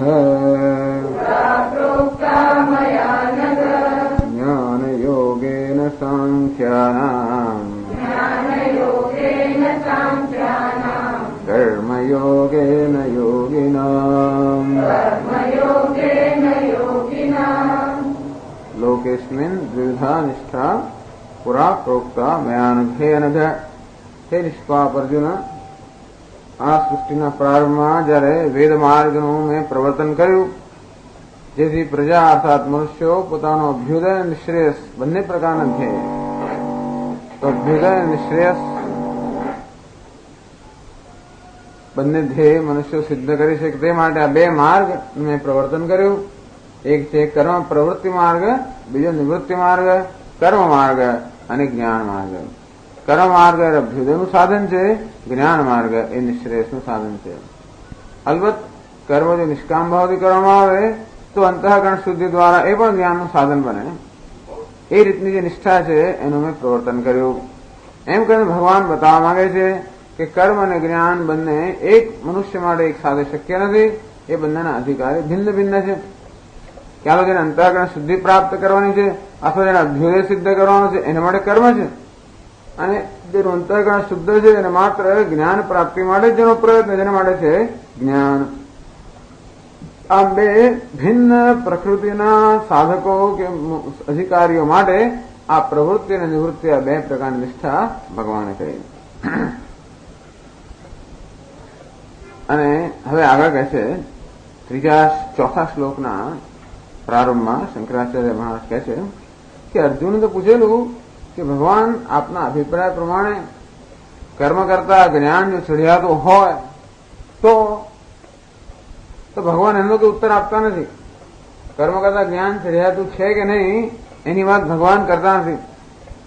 એટલે ભગવાન જાણે કે અર્જુને આજે કહ્યું એ વસ્તુની ઉપેક્ષા કરે છે અથવા તો એને કહેતા નથી. એટલે આપણે શું સમજવાનું? ભગવાન કે ના મેં ક્યાં કહ્યું છે કે કર્મ કરતા જ્ઞાન ચઢિયાતું છે, તો ભગવાનનું કોઈ ન કહ્યું એટલે આપણે માની લઈએ કે ભગવાનનો પણ એવો અભિપ્રાય છે. તરત નહીં શકે તેજસ્તમાં વગર મેં નથી કહ્યું, પણ એમ કહ્યું હોય તો આપણે એને સ્વીકારી લઈએ. એટલે અર્જુને જે કહ્યું કે કર્મ કરતા જ્ઞાન ચઢિયાતું છે એવો આપનો અભિપ્રાય છે એ ભગવાન સ્વીકારે છે, કારણ કે એ વિષયમાં કોઈ પ્રકારનો અપવાદ નથી કરતા, એને માટે કોઈ વાંધો ઉઠાવતા નથી. એ વસ્તુ કહે છે પેલા શંકરાચાર્ય ભાષ્યમાં 84 પાના પર છેલ્લો પેરેગ્રાફ ને છેલ્લેથી બીજો. યદર્જુનેન ઉક્તમ કર્મણઃ જ્યાયસ્ત્વમ બુદ્ધેઃ તચ્ચ સ્થિતમ અનિરાકરણાત્. યચ્ચ અર્જુનેન ઉક્તમ, વળી અર્જુને એમ કહેલું કર્મણઃ જાયસ્ત્વમ બુદ્ધેઃ કર્મણઃ જાયસ્ત્વમ, બુદ્ધિ અર્થાત જ્ઞાન કર્મ કરતા ચઢિયાતું છે એવું જે અર્જુને કહેલું. અનિરાકરણાત્, ભગવાનનું નિરાકરણ નથી કર્યું, અર્થાત ભગવાને એનો અસ્વીકાર નથી કર્યો, ભગવાન એનો વિરોધ પણ નથી કર્યો. એટલે તચ્ચ સ્થિતમ અર્થાત જ્ઞાન બુદ્ધિ કરતા ચઢિયાતું છે એ વસ્તુનો ભગવાન પણ સ્વીકાર કરે છે, એનો વિરોધ નથી કરતા. એ પરથી આપણે કહીએ છીએ જો ભગવાનના અભિપ્રાય પ્રમાણે કર્મ કરતા જ્ઞાન ચઢિયાતું ન હોત તો ભગવાને તરત અર્જુને કહ્યું એનો વાંધો ઉઠાવ્યો હોત કે મેં નથી કહ્યું. તો ભગવાને વાંધો નથી ઉઠાવ્યો એ પછી નક્કી થાય છે કે જ્ઞાન કર્મ કરતા ચઢિયાતું છે. તચ્ચ સ્થિતમ, સ્થિતમ એટલે એ વસ્તુ સાબિત થઈ ગઈ અથવા એ વસ્તુ સિદ્ધ થઈ ગઈ.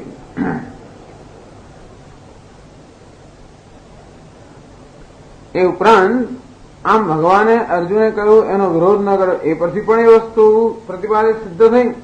ઉપરાંત ભગવાન પોતે પણ કહે છે કે પ્રવૃત્તિ અને નિવૃત્તિ અથવા કર્મ અને જ્ઞાનના બે ભિન્ન ભિન્ન અધિકારીઓ છે અને કર્મ અને જ્ઞાન બંને એક જ વ્યક્તિથી એક સાથે અનુષ્ઠાન કરવા યોગ્ય નથી. એમ કહીને ભગવાન પણ એ બે વચ્ચેની જે વિશિષ્ટતા છે એ વિલક્ષણતા છે એ વસ્તુ પોતે પણ પ્રતિપાદન કરે છે. એ પરથી પણ એ વસ્તુ જણાય છે. એટલે કહે છે આગળ तस्याः च ज्ञाननिष्ठायाः सन्न्यासिनामेव अनुष्ठेयत्वम् भिन्नपुरुष अनुष्ठेयत्ववचनाच्च भगवतः एवमेव अनुमतम् इति गम्यते। तस्याः च ज्ञाननिष्ठायाः सन्यासीनामेव अनुष्ठेयत्वम्। ये जे જ્ઞાન નિષ્ઠા છે એનું અનુષ્ઠાન કોણ કરી શકે? સંન્યાસીઓ. સંન્યાસી અર્થાત જેને સર્વ કર્મનો ત્યાગ કર્યો છે એ લોકો જે જ્ઞાન નિષ્ઠાનું અનુષ્ઠાન કરી શકે. જ્ઞાન યોગેન સાંખ્યાનામ કર્મયોગેન યોગિનામ. આમ સાંખ્ય શબ્દનો અર્થ શંકરાચાર્ય સમજાવ્યો કે જેમનામાં આત્મા અનાત્મા વિવેક જ્ઞાન છે અને જે લોકો પછી શ્રવણ મનન નિધ્યાસન આ પ્રમાણે જેને કર્યું છે અને તે રીતે જે લોકોએ અપરોક્ષ જ્ઞાન પ્રાપ્ત કર્યું છે અને પછી જ્ઞાન નિષ્ઠા પ્રાપ્ત કરી છે આવા જે છે એ લોકો સાંખ્ય કહેવાય. અંતેથી સંન્યાસી એટલે જેને સર્વ કર્મનો ત્યાગ કર્યો છે એનો જ જ્ઞાન નિષ્ઠામાં અધિકાર છે એવું ભગવાને સ્પષ્ટ કર્યું. તસ્યાહ ચ જ્ઞાન નિષ્ઠાયાહ સંન્યાસનામેવ અનુષ્ઠેયત્વમ ભિન્ન પુરુષ અનુષ્ઠેય વચનાચ્ચ. અને વળી ભગવાન કહે છે કર્મનિષ્ઠા તો કે યોગી કર્મઠ માટે છે, ક્રિયાનિષ્ઠા સંન્યાસી માટે છે. એમ બંને નિષ્ઠાનું અધિકારીત્વ પણ ભિન્ન ભિન્ન બતાવ્યું. ભાગવત એવમેવ અનુમતમ ઇતિ ગમ્યતે. અંતેથી જ્ઞાન કર્મનો કોઈ સમુચ્ચય નથી અને સાથે સાથે જ્ઞાન નિષ્ઠા એ કર્મનિષ્ઠા કરતા ચઢિયાતી છે એ વસ્તુ ભગવાન પોતે પણ આ રીતના અધિકારીના વિભાગના વચનથી પોતે પણ બતાવે છે. આમ અર્જુને કહ્યું અસ્વીકાર ન કરવાથી અને પોતે પણ બંને નિષ્ઠાનું માટેનું અધિકારીત્વ ભિન્ન ભિન્ન બતાવીને ભગવાન પોતે પણ કહેવા માંગે છે કે જ્ઞાન નિષ્ઠા એ કર્મનિષ્ઠા કરતા ચઢિયાતી છે. એવું જો હોય તો પછી અર્જુન એવું જ ઈચ્છે કે મારો જ્ઞાન નિષ્ઠામાં મારે પણ જ્ઞાન નિષ્ઠા કે નિવૃત્તિ લેવી છે ને. એ કહે કે બે નિષ્ઠા છે, જ્ઞાન નિષ્ઠા અને કર્મનિષ્ઠા.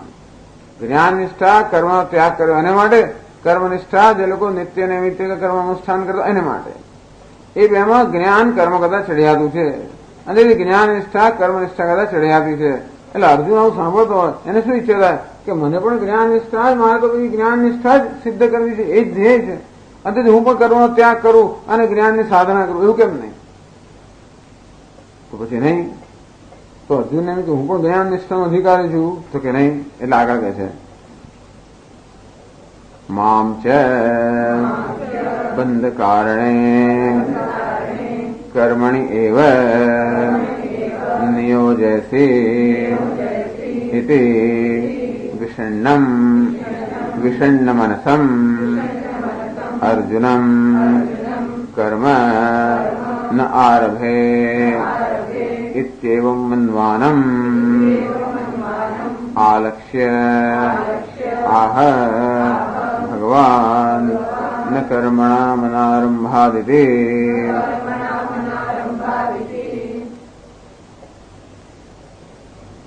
मां च बंध कारणे कर्मणि एव नियोजयसि.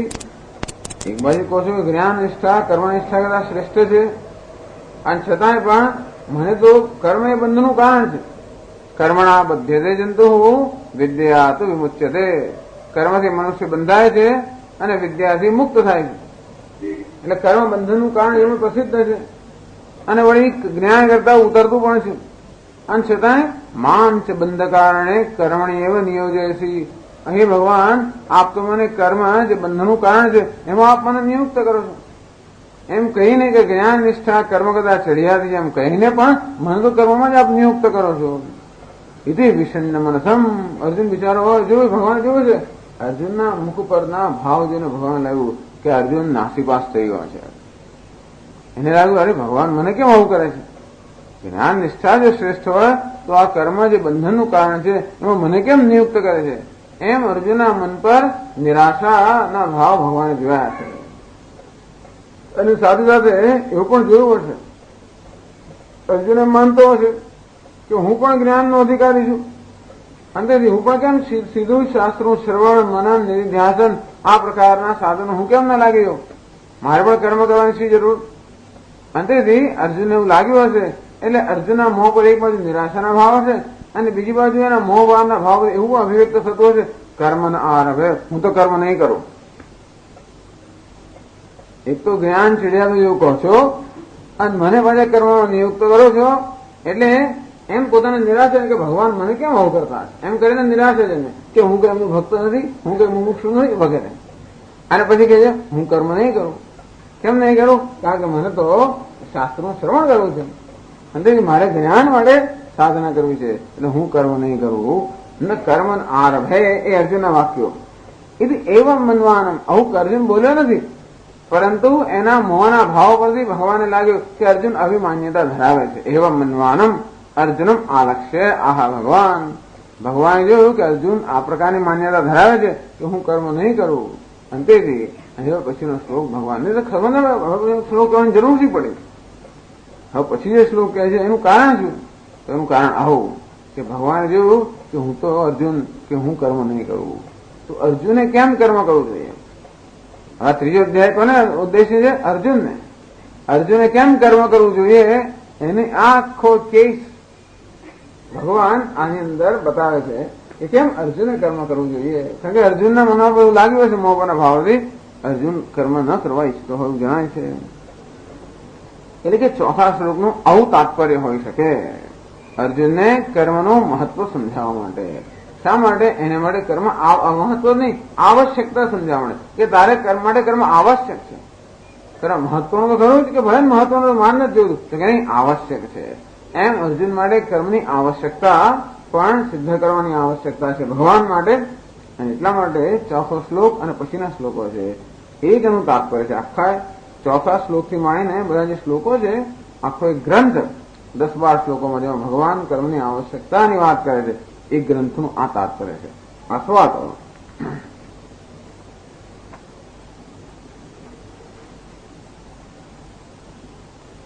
ભગવાને જયારે એમ કહ્યું કે જેને કર્મનો ત્યાગ કર્યો સંન્યાસી માટે જ્ઞાન નિષ્ઠા અને જે નિત્ય નૈમિત કર્મ કરે છે એવા કર્મઠો માટે કર્મનિષ્ઠા, એવું જયારે કહ્યું ત્યારે કોઈને એમ લાગે બંને નિષ્ઠા છે, જે પસંદ કર્યો પસંદ કરી શકાય.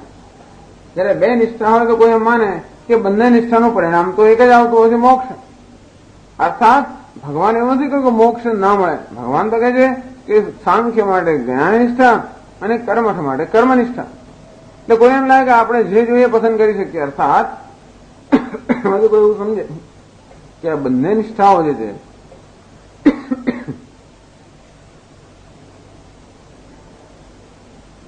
એ સ્વતંત્ર રીતે મોક્ષ નામનો પુરુષાર્થ સિદ્ધ કરવા માટે તો કે યોગ્ય છે. કોઈ એવું સમજે ને કે આ બે નિષ્ઠાઓ છે એટલે કોઈ એમ કે ચાલો જેને કર્મ કરવું એના માટે કર્મનિષ્ઠા અને જેને જ્ઞાનની સાધના કરવી એના માટે જ્ઞાન નિષ્ઠા. એટલે સામાન્ય રીતે એવું સમજાય એમના વાક્ય પરથી કે કર્મનિષ્ઠા અને જ્ઞાનનિષ્ઠા સ્વતંત્ર રીતે મોક્ષ નામનો પુરુષાર્થ સિદ્ધ કરવા માટે એ બંનેમાં સામર્થ્ય છે એવું કોઈ માની લે. અને તો ભગવાને એવું હવે કહેવાની આવશ્યકતા છે કે નહીં, કર્મનિષ્ઠાથી મોક્ષ પ્રાપ્ત ન થાય, જ્ઞાન નિષ્ઠાથી મોક્ષ પ્રાપ્ત થાય. ભગવાન જેમ કે કર્મનિષ્ઠાથી મોક્ષ પ્રાપ્ત ન થાય તો કોઈ કહે તો જ્ઞાન નિષ્ઠાથી પણ ના થાય, કારણ કે નિષ્ઠા જ છે ને બે.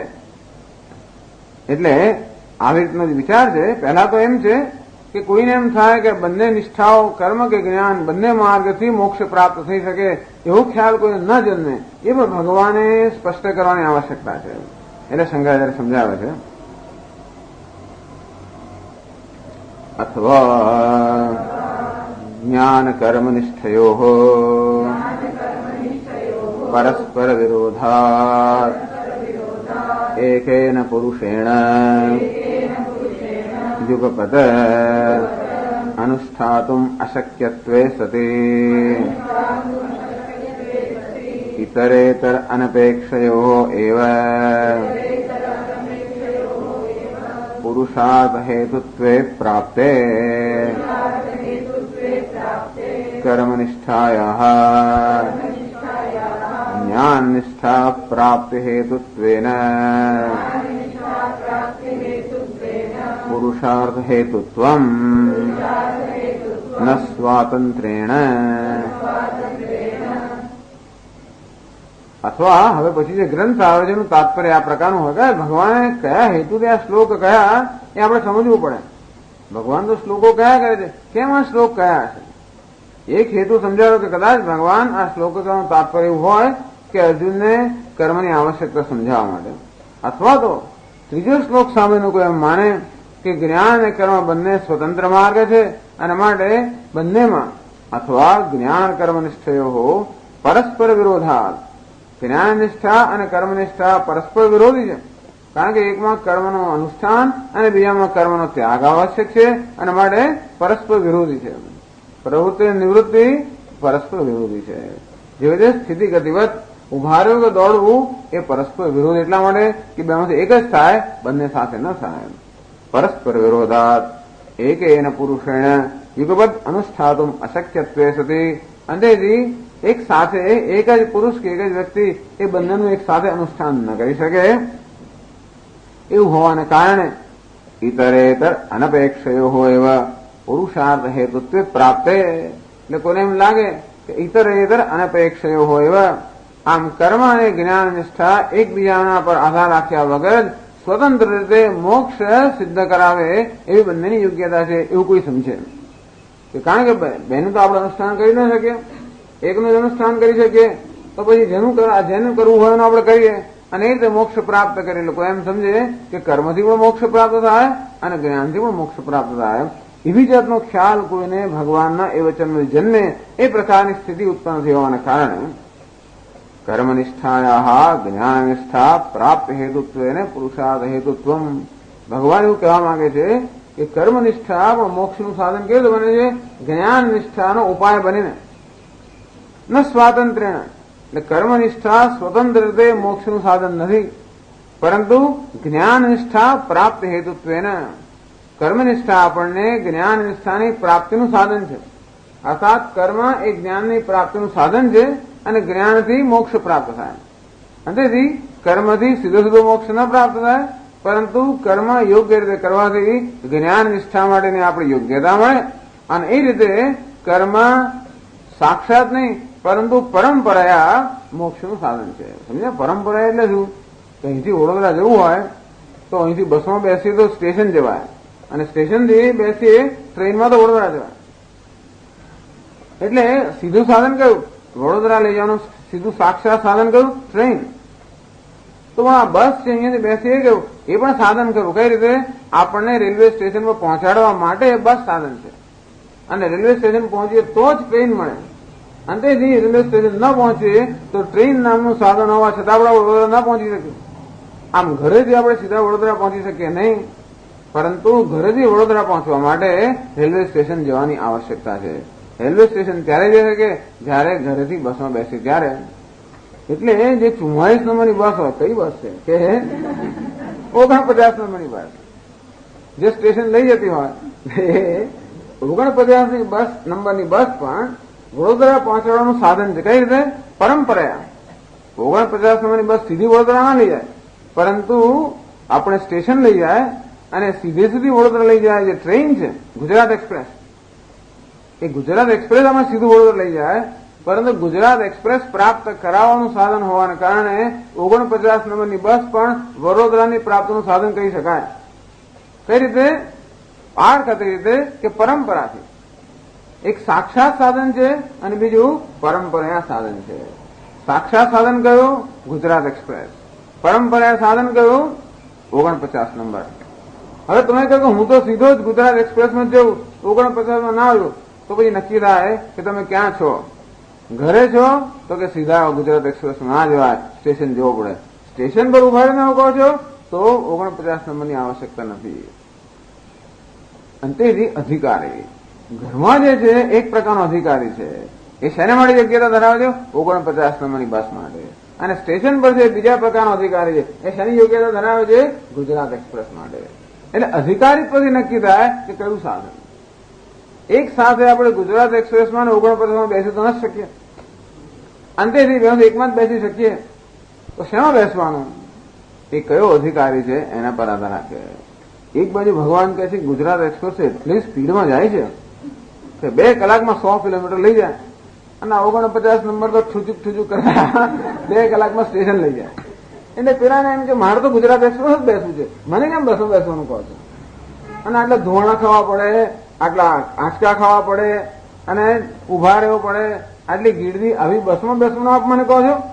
અને ગુજરાત એક્સપ્રેસ જે સરળતાથી લઈ જાય, જ્યાં ફર્સ્ટ ક્લાસમાં બેસવા મળે, એમાં બીજાને બેસવાનું કહો છો અને મને આ 49માં બેસવાનું કેમ કહો છો? આવો અર્જુનનો પ્રશ્ન થયો. એટલે ભગવાન કહે છે કે જો 49ની પણ આવશ્યકતા છે, એ સિદ્ધ કરવું પડે આપણે, નહીં તો કોણ બેસે એમાં? કોઈ ના બેસે.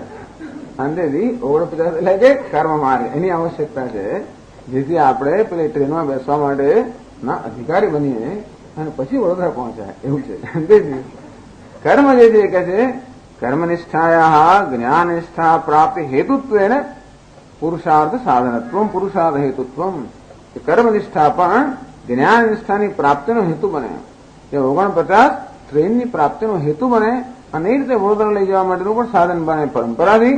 તેથી કર્મનિષ્ઠા પણ જ્ઞાન નિષ્ઠાની પ્રાપ્તિનો હેતુ બનીને પરંપરાથી મોક્ષનું સાધન છે. આમ કર્મનિષ્ઠા પણ મોક્ષનું સાધન છે.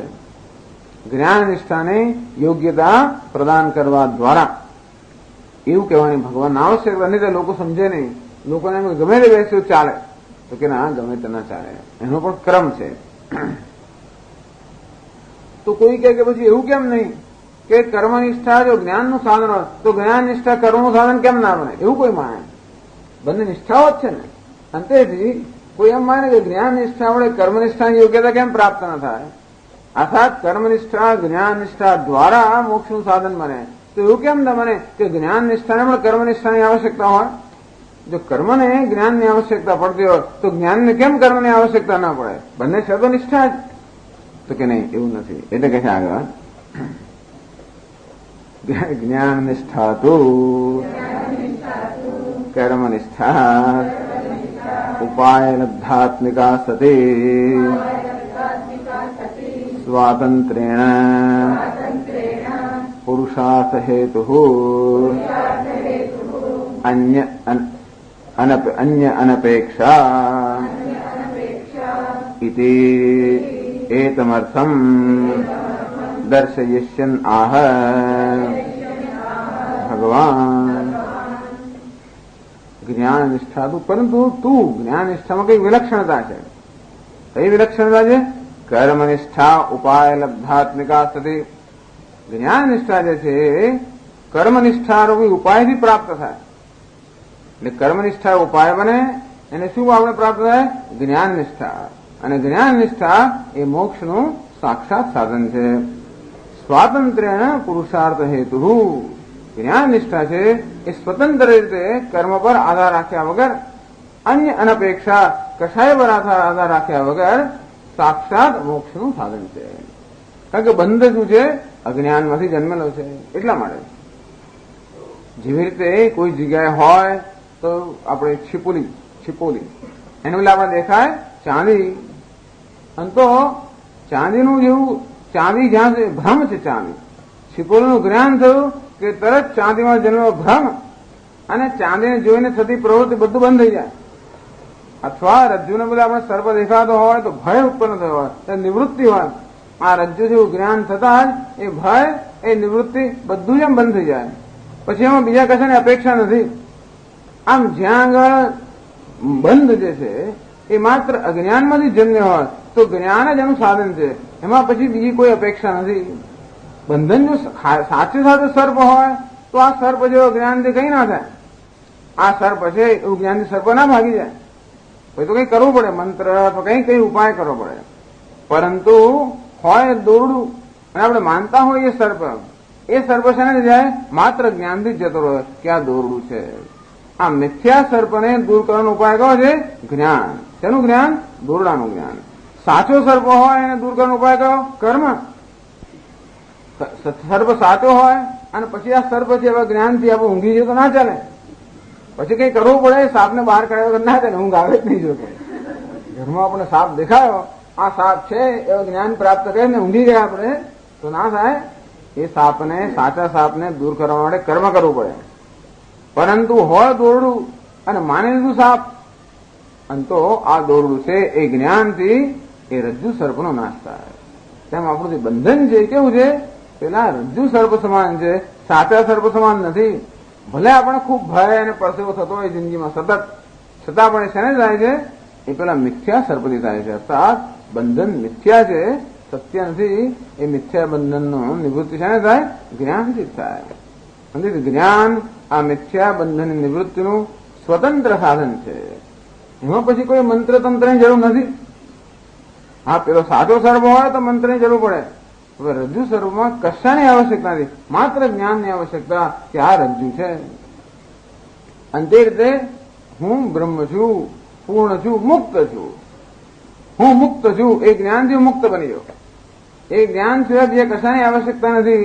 કોઈ જોડે જોડે બીજું કંઈ કરવું પડે તો કે નહીં, આ એક જ્ઞાન જ મુક્તિનું સાધન. કારણ કે આ બંધન જે છે એ ભ્રમ છે. વાસ્તવમાં હું મુક્ત છું અને મારી જાતને બદ્ધ માની લઉં છું. આમ બંધન જે છે એ ભ્રમ હોવાને કારણે જ્ઞાન છે એની નિવૃત્તિ થઈ જાય. અને તેથી જ્ઞાન નિષ્ઠા છે એ મુક્તિ માટેનું સાક્ષાત સ્વતંત્ર સાધન છે, જેમાં કશાની કર્મની કે બીજા કશાની અપેક્ષા નથી. એવું પણ ભગવાને બતાવવું પડે. એ તમાર્થમ દર્શયિષ્યન આ અર્થ પણ ભગવાને બતાવવો પડે કે કર્મ એ જ્ઞાનની પ્રાપ્તિનું સાધન છે અને જ્ઞાન સ્વતંત્ર રીતે મોક્ષનું સાધન છે. કર્મ સ્વતંત્ર સાધન નથી, જ્ઞાનની પ્રાપ્તિ કરાવવા દ્વારા સાધન છે. જ્યારે જ્ઞાન એ મોક્ષ માટેનું સ્વતંત્ર સાધન છે. એ વસ્તુ પણ ભગવાને સ્પષ્ટ કરવી પડે. એટલે આ બે હેતુ હોય. ભગવાન હવે પછીના જે શ્લોકો કહે છે એની પાછળનો એમનો હેતુ બંને છે, એ શંકરાચાર્ય મહારાજ કહેવા માંગે છે. ચોથા શ્લોકમાં કહે છે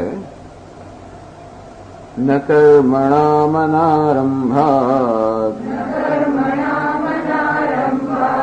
નૈષ્કર્મ્યમ પુરુષોશ્નુતે ન ચ સંન્યસનાદેવ સિદ્ધિમ સમધિગચ્છતિ.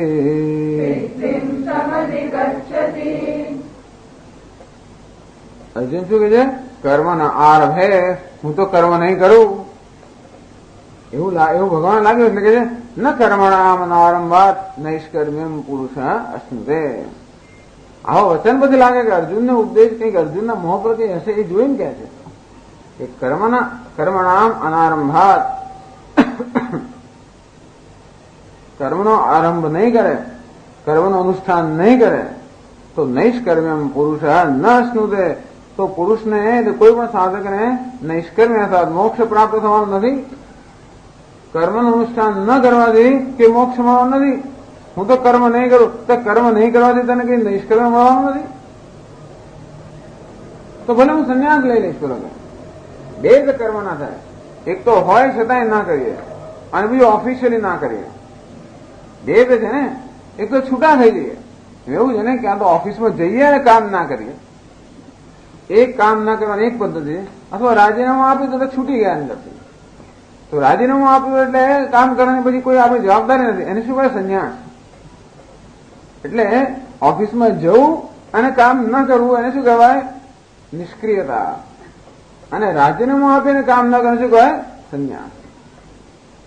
એટલે પહેલા તો ભગવાન કહે છે કે તું હવે તો અહીંયા બેસી રહીશ, કર્મ નહીં કરું, નિષ્ક્રિય બની જઈશ. તો નિષ્ક્રિયતા એ નૈષ્કર્મ્ય કરતા જુદું છે. લોકોને એમ કે કર્મથી જ આ બધી જંજાળ છે, નહીં કરી તો જંજાળથી છૂટી જતું. કે ના ના, કર્મથી જંજાળ નથી. જંજાળ તો બે ક્યાં છે? ક્યાં છે? મનમાં જંજાળ છે. મનમાં જંજાળ હોય તો બહારની બધી વસ્તુ જંજાળ સમાન બની જાય. મનમાં જંજાળ ન હોય તો બહાર ક્યાંય જંજાળ નથી. એવું બધું આ કહેવાનો હેતુ છે. એટલે અર્જુનના મનમાં যদি જંજાળ હોય ત્યાં સુધી એને કર્મ પણ જંજાળ રૂપ લાગે. હે અર્જુન, આ કર્મ તને જે જંજાળ રૂપ લાગે છે અને જંજાળમાંથી મુક્ત થવા માટે તું કર્મમાંથી મુક્ત થાય તો કે નહીં, જંજાળથી મુક્ત થવું હોય તો મનમાં કંઈક છે એમાંથી મુક્ત થવાની આવશ્યકતા છે, નહીં કે કર્મથી. આપણે એમ કે ખાવાથી મને રોજ પેટમાં દુખે છે અને ખાવાનું બંધ કરી દે તો પેટમાં દુખવાનું બંધ ના થાય. તો પેટમાં દુખવાનું કારણ ખાવાનું નથી, પેટમાં દુખવાનું કારણ અંદર બીજું અલ્સર થયું છે એટલે દુખે છે. અને તેથી અલ્સરનો જ્યાં સુધી નિકાલ ન થાય ત્યાં સુધી ભૂખ્યો રહું તોય પણ એ મટવાનું નથી, ઉલટું ખરાબ થશે. ભૂખ્યા રહો ને તો અલ્સર વધે એવું કહે છે કે એસિડિટી વધે. એટલે આપણે એમ કે જો ખાવાથી મને પેટમાં દુખે છે મારે નહીં ખાવું, તો શું થાય? ઉલટું વધારે પેટમાં દુખે. અને તે રીતે આ વ્યવહારથી સતત સંઘર્ષમાં વ્યવહાર નહીં કરો તો શું થાય? ગાંડો થઈ જાય માણસ. કારણ કે વ્યવહારમાં બીજું કશું નહીં તો થોડી માથાકૂટ કરે ને, થોડા સંઘર્ષ બહાર નીકળે, થોડુંક કોઈ કઈ કરીને થોડુંક બહાર કાઢીએ આપણે. એ વ્યવહાર બંધ થઈ જાય તો બધું અંદર ગૂંચવાયા કરે માણસ, થોડા દિવસની અંદર ગાંડો થઈ જાય. ખરેખર એમને કર્મ છોડી દેવા. કારણ કે સંઘર્ષનું કારણ બહાર નથી, સંઘર્ષનું કારણ ક્યાં છે? અંદર. એ વસ્તુ દૂર ન કરીએ ત્યાં સુધી કે આપણે જ્ઞાનમાં, આપણું જ્ઞાન નિષ્ઠામાં આપણો અધિકાર નથી. અને કર્મ છોડી દેવું એ અગત્યનું નથી. કર્મનું કારણ શું છે ખબર છે? ઈચ્છાઓ, કામનાઓ, રાગદ્વેષ. એ રાગદ્વેષ રૂપી કારણ મનમાં રહ્યું હોય અને બહારથી કર્મ ત્યાગ કરીએ તો કર્મ જતું રહે, રાગદ્વેષ રહી જાય. આપણે એમ કે કર્મથી આપણને સંઘર્ષ જન્મે છે, કર્મથી નહીં, રાગદ્વેષથી જન્મે છે. આપણે વ્યવહારથી સંઘર્ષ જન્મે કે નહીં, રાગદ્વેષથી સંઘર્ષ જન્મે છે. ખાવાની પેટમાં દુખતું, અલ્સરથી દુખે છે. રાગદ્વેષ અલ્સર એ દૂર ન થાય ત્યાં સુધી સંઘર્ષ દૂર થવાનો નથી. અને માટે રાગદ્વેષ દૂર થાય એવો ઉપાય કરવો જોઈએ. એ ઉપાય કયો? નિષ્કામ કર્મ. અને તેથી એ ઉપાય ન કરો અને એમને કર્મ છોડી દો એમ માનીને કે આ કર્મથી બધો સંઘર્ષ જન્મે છે, તો સંઘર્ષ રહિતની સ્થિતિ નિષ્કર્મ પ્રાપ્ત ન થાય. એક તો એ થયું. તો કે હું રાજીનામું આપી દઉં તો સંન્યાસ જ લઈ લઉં. સંન્યાસમાં તો રાજીનામું આપી દીધું તો પછી કર્મ ના કરું તો મને નિષ્કર્મ પ્રાપ્ત થાય. સંન્યાસનાદેવ સિદ્ધિમ સમધિ ગચ્છતિ. માત્ર સંન્યાસ લઈ દો અર્થાત ઓફિશિયલી કર્મ ત્યાગ કરવાથી પણ કઈ નિષ્કર્મ પ્રાપ્ત થવાનું નથી. તેથી અર્થાત કર્મ ન કરવાથી નિષ્કર્મ પ્રાપ્ત થવાનું નથી. એટલે શેની પ્રાપ્ત થવાનું છે? કર્મ કરવાથી જ પ્રાપ્ત થાય. નિષ્કર્મ એટલે કર્મમાંથી મુક્તિ. કર્મમાંથી મુક્તિ પ્રાપ્ત કરવાથી એ કર્મનો ત્યાગ કરવાથી કર્મમાંથી મુક્તિ નથી મળતી, પરંતુ કર્મ દ્વારા કર્મમાંથી મુક્તિ મેળવવાની છે. એવું આ ભગવદ્ ગીતાનો ઉપદેશ છે. આમ તો કર્મથી આપણે બંધનમાં પડતા હોઈએ છીએ. જે કર્મ આપણને બંધન માટેનું કારણ છે એ જ કર્મ બંધનને છોડવાનું કારણ બની શકે જે કર્મને અમુક રીતે કરીએ તો. કર્મને રાગદ્વેષથી કરવામાં આવે તો એ કર્મ બંધનનું કારણ છે, પરંતુ કર્મને નિષ્કામ ભાવે કરવામાં આવે, ઈશ્વરને અર્પણ કરવાની ભાવનાથી કરવામાં આવે તો એ જ કર્મ બંધનમાંથી છોડાવવાનું કારણ છે. તેથી કર્મનો એ પ્રકારનો ઉપયોગ કર્યા વગર કર્મમાંથી આપણને જે પ્રાપ્ત થતું હોય એ વસ્તુનો લાભ લીધા વગર એમને કર્મને છોડી દઈએ તો એ વસ્તુ યોગ્ય નથી. શેરડીનો સાંઠો ફેંકી દેવાનો ક્યારે? રસ ચૂસ્યા પછી. એમને ફેંકી દો, બધાએ ફેંકી દે, શેરડી મેં ફેંકી દીધી. હે પણ ચૂસી ફેંકી કે એમને ફેંકી? એમને ફેંકી દીધી. તો કે નહીં, કર્મ કેવું છે? શેરડીના સાંઠા જેવું. એમાંથી રસ તો ચૂસી લેવાનો. કેવો રસ? રાગ દ્વેષનો અભાવ રૂપી રસ. પછી એને છોડી દેવાનો. પછી કઈ આવશ્યકતા નથી. કોઈ તમે સાંઠા હાથમાં નાખો પેલા ચાવેલા તો કોઈ કેમ નહીં રાખી મૂકો, બધા કે છે એને ફેંકી દો. અર્થાત આપણે જયારે તૈયાર થઈ જાય ને લોકો છે તમે જાઓ, હવે તમારું કામ નથી, વ્યવસ્થા કરી આપશે આપણને. તો લોકો વ્યવસ્થા નથી કરી આપતા કારણ કે જે લોકોને વિશ્વાસ નથી આને માટે તૈયાર થયા છે કે નહીં. એટલે ભગવાન હવે કર્મનું મહત્વ અને કર્મની આવશ્યકતા સમજાવે છે. શંકરાચાર્ય મહારાજ સમજાવે ભાષ્યમાં, ન કર્મણાં અનારંભાત અપ્રારંભાત કર્મણાં ક્રિયાણાં યજ્ઞાદીનાં ઇહ જન્મને જન્માંતરે વા અનુષ્ઠિતાનાં ઉપાત્ત દુરિત ક્ષયહેતુત્વેન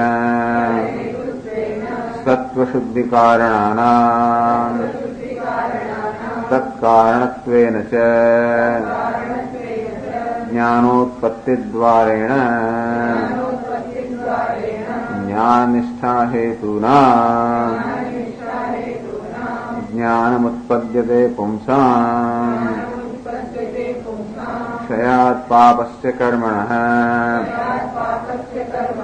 યથાદર્શતલ પ્રખ્યે પશ્યત્યાત્માનમાત્મને. એવું નથી અંદર? બરાબર. ઇત્યાદિ સ્મરણાત અનારંભાત અનનુષ્ઠાનાત નૈષ્કર્મ્યમ નિષ્કર્મ ભાવમ કર્મશૂન્યતા જ્ઞાનયોગેન નિષ્ઠા નિષ્ક્રિયાત્મસ્વરૂપેણૈવ અવસ્થાનમિતિ યાવત પુરુષઃ ન અશ્નુતે ન પ્રાપ્નોતિ ઇત્યર્થઃ. બહુ લાંબુ વાક્ય. ન કર્મણામ અનારંભા. અનારંભ એટલે અપ્રારંભા. આરંભ એટલે કે પ્રારંભ. અપ્રારંભા કર્મનો પ્રારંભ ન કરવાથી, કર્મનો આરંભ ન કરવાથી, અર્થાત કર્મનું અનુષ્ઠાન ન કરવાથી.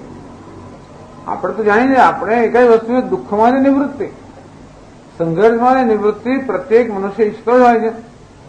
અને સામાન્ય રીતે આપણો એવો નિર્ણય હોય છે આપણા અનુભવ પરથી કે જ્યાં સુધી આ વ્યવહાર ને કર્મ ચાલે છે ત્યાં સુધી એમાંથી સંઘર્ષ થવાનો જ. અને તેથી કોઈ પણ મનુષ્ય સંઘર્ષમાંથી મુક્ત થવા માટે આ વ્યવહારનો ત્યાગ કરવાની ઈચ્છા ધરાવતો હોય.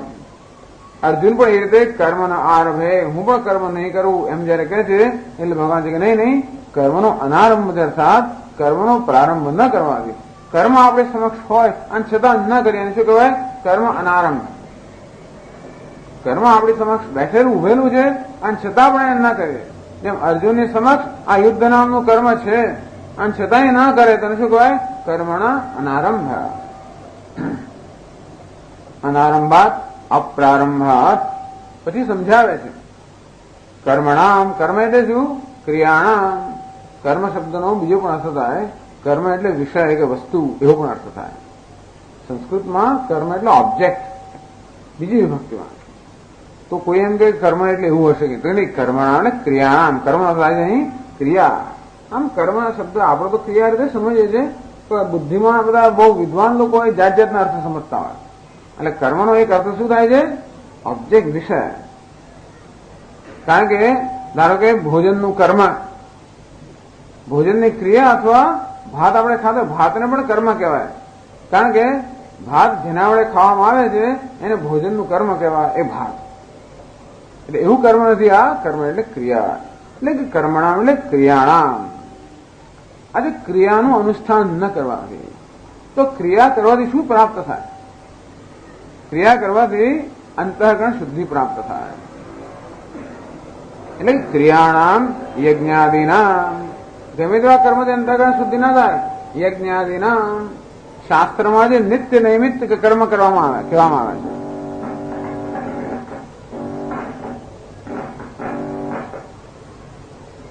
નિત્ય અર્થાત રોજ જે કરવા જોઈએ તે નૈમિત્ત અર્થાત જયારે નિમિત્ત પ્રમાણે કરવા જોઈએ.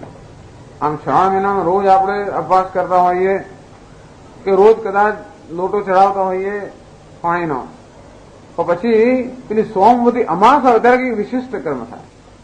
સોમવાર દિવસે કંઈક વિશિષ્ટ થાય પાછું, એને નૈમિત્તિક કહેવાય.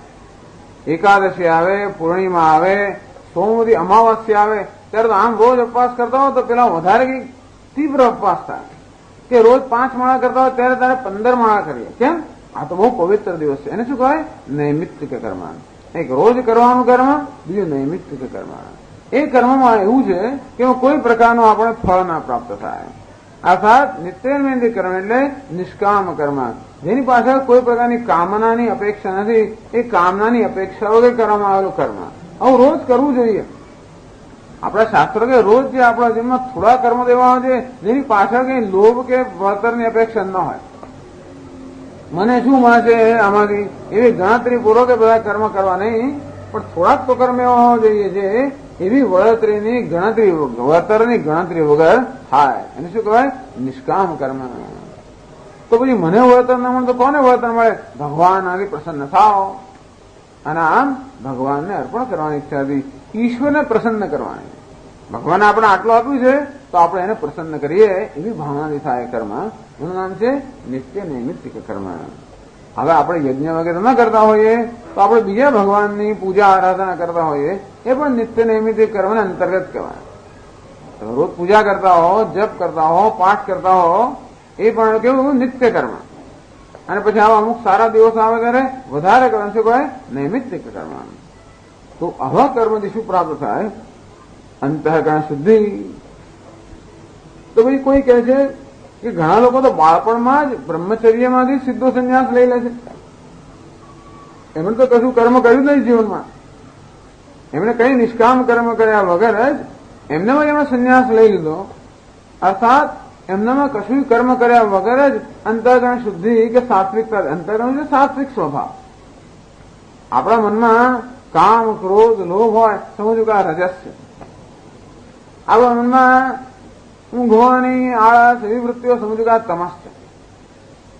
આમ રજસ અને તમસ ન હોય, મનમાં પ્રસન્નતા હોય, શાંતિ હોય, તો સમજવું કે આ સત્વ છે. એવો સાત્વિક ભાવ પ્રાપ્ત કરવા માટે છે કર્મ. નિત્ય નૈમિત્તિક કર્મથી હું સાત્વિક મન પ્રાપ્ત થાય. તો આપણે જોઈએ ઘણા લોકો તો બાળપણથી જ સાત્વિક હોય છે.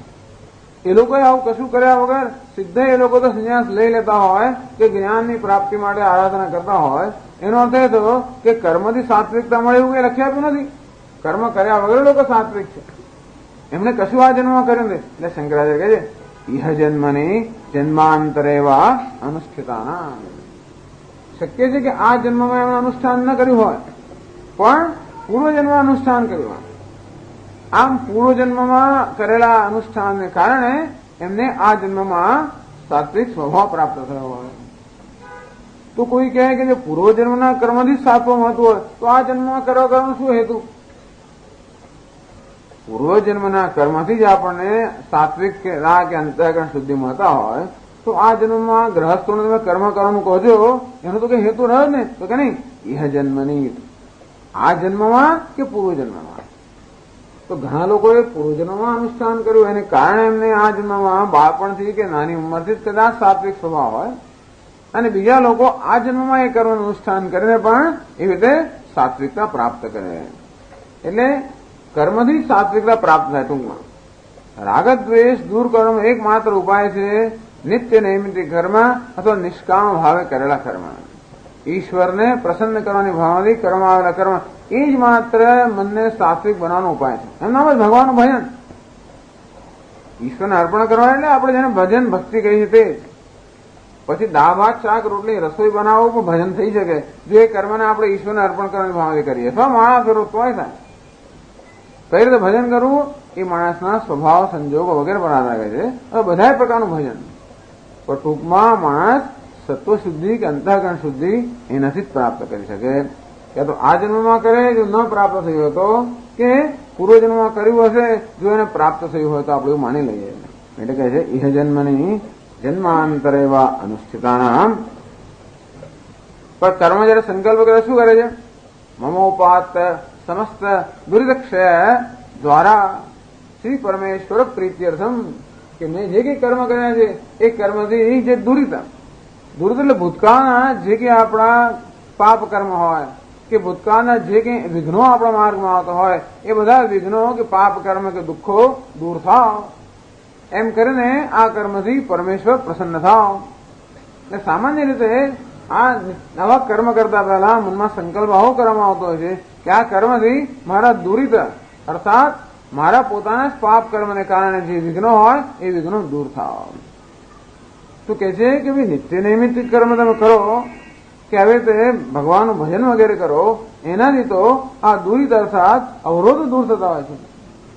એનાથી વડે અંતઃકરણ શુદ્ધિ ક્યાં પ્રાપ્ત થાય છે? નિત્ય નૈમિત્તિક કર્મથી તો ઉપાત દુરિત ક્ષય હેતુત્વેન. ઉપાત દુરિત એટલે શું? પેલી ખોટી અસર. ભૂતકાળમાં અનેક પ્રકારના કર્મ આપણે કર્યા છે, આપણે ખ્યાલ પણ નથી શું કર્યું છે આપણે. અંતેથી જાણે કે અજાણે આપણાથી સારા અને ખોટા બંને પ્રકારના કર્મ થયા હોય. કારણ કે જ્યાં સુધી અજ્ઞાની છે, જ્યાં સુધી મનમાં અભિમાન કે અહંકાર છે ત્યાં સુધી કઈ ને કઈ થયા જ કરવાનું. કઈ ક્રોધમાં આવીને કરી બેસીએ કે કામમાં આવેગમાં કરી બેસીએ કે લોભ દ્વારા કરી બેસીએ કે રાગદ્વેષથી કરી બેસીએ. એ બધી વસ્તુઓ અત્યારે ને અત્યારે આપણે નડતરરૂપ થાય છે. આપણા માર્ગમાં અત્યારે નડતરરૂપ જે થાય છે એ કઈ વસ્તુ? ભૂતકાળમાં આપણે જ કશું કર્યું હશે એવું આપણે માનીએ છીએ. અને તો પછી એ નડતરમાંથી મુક્ત થવા માટે શું કરવું? અત્યારે આપણે એવા કર્મ કરીએ જેથી ભૂતકાળના પેલા એવા કર્મ કરવાને કારણે, અનુચિત કર્મ કરવાને કારણે જે નડતર અત્યારે આપણે પ્રાપ્ત થાય છે એ નડતરમાંથી આપણે મુક્ત થઈ શકીએ એ માટે અત્યારે આપણે યોગ્ય કર્મ કરીએ. આ એનો સિદ્ધાંત છે. અને તેથી અત્યારે આપણે પુણ્ય કર્મ કરીએ, સત્કર્મ કરીએ, જેથી આવા જે કંઈ દુરિતા કે જે કંઈ આપણે આવી જે પાપ કે એવું સંચય કર્યો હોય એનો નાશ થાય. એટલે કે તમે આવા નિત્ય નૈમિતિક કર્મ કરો, પૂજા વગેરે કરો, એનાથી તો પેલા દુરિતા એટલે કે પેલા જે પાપ કર્મ એ દૂર થાય. એનાથી અંતઃકરણ શુદ્ધિ કેમ પ્રાપ્ત થાય? તો કે એ જ અશુદ્ધિ છે, એ દૂર થાય એટલે આપોઆપ શુદ્ધિ પ્રાપ્ત થાય. તે દુરિતક્ષય હેતુત્વેને સત્વ શુદ્ધિ કારણાના. આપણું અંતઃકરણ જે છે એ સ્વભાવ કેવું છે? શુદ્ધ જ છે. પરંતુ રાગ દ્વેષ રૂપી અશુદ્ધ એમાં બહારથી ઉમેરવામાં આવે છે. જેમ જળનો સ્વભાવ કેવો છે? શુદ્ધ. એમાં પેલો કચરો બધો પડ્યો હોય એટલે જળને આપણે અશુદ્ધ કહીએ. તો જળને શુદ્ધ કરવા માટે શું આવશ્યકતા છે? માત્ર પેલી અશુદ્ધિ દૂર કરવી, પછી અત્તર છાંટવાની આવશ્યકતા નથી, કારણ કે જળ સ્વભાવથી સ્વચ્છ છે. અને તેથી અશુદ્ધિ જે જળનો સ્વભાવ નથી અને જે બહારની વસ્તુ છે એને દૂર કરીએ એટલે જળ આપોઆપ શુદ્ધ થઈ જાય. અને તે જ રીતે આપણું હૃદય પણ સ્વભાવથી કેવું છે? શુદ્ધ છે.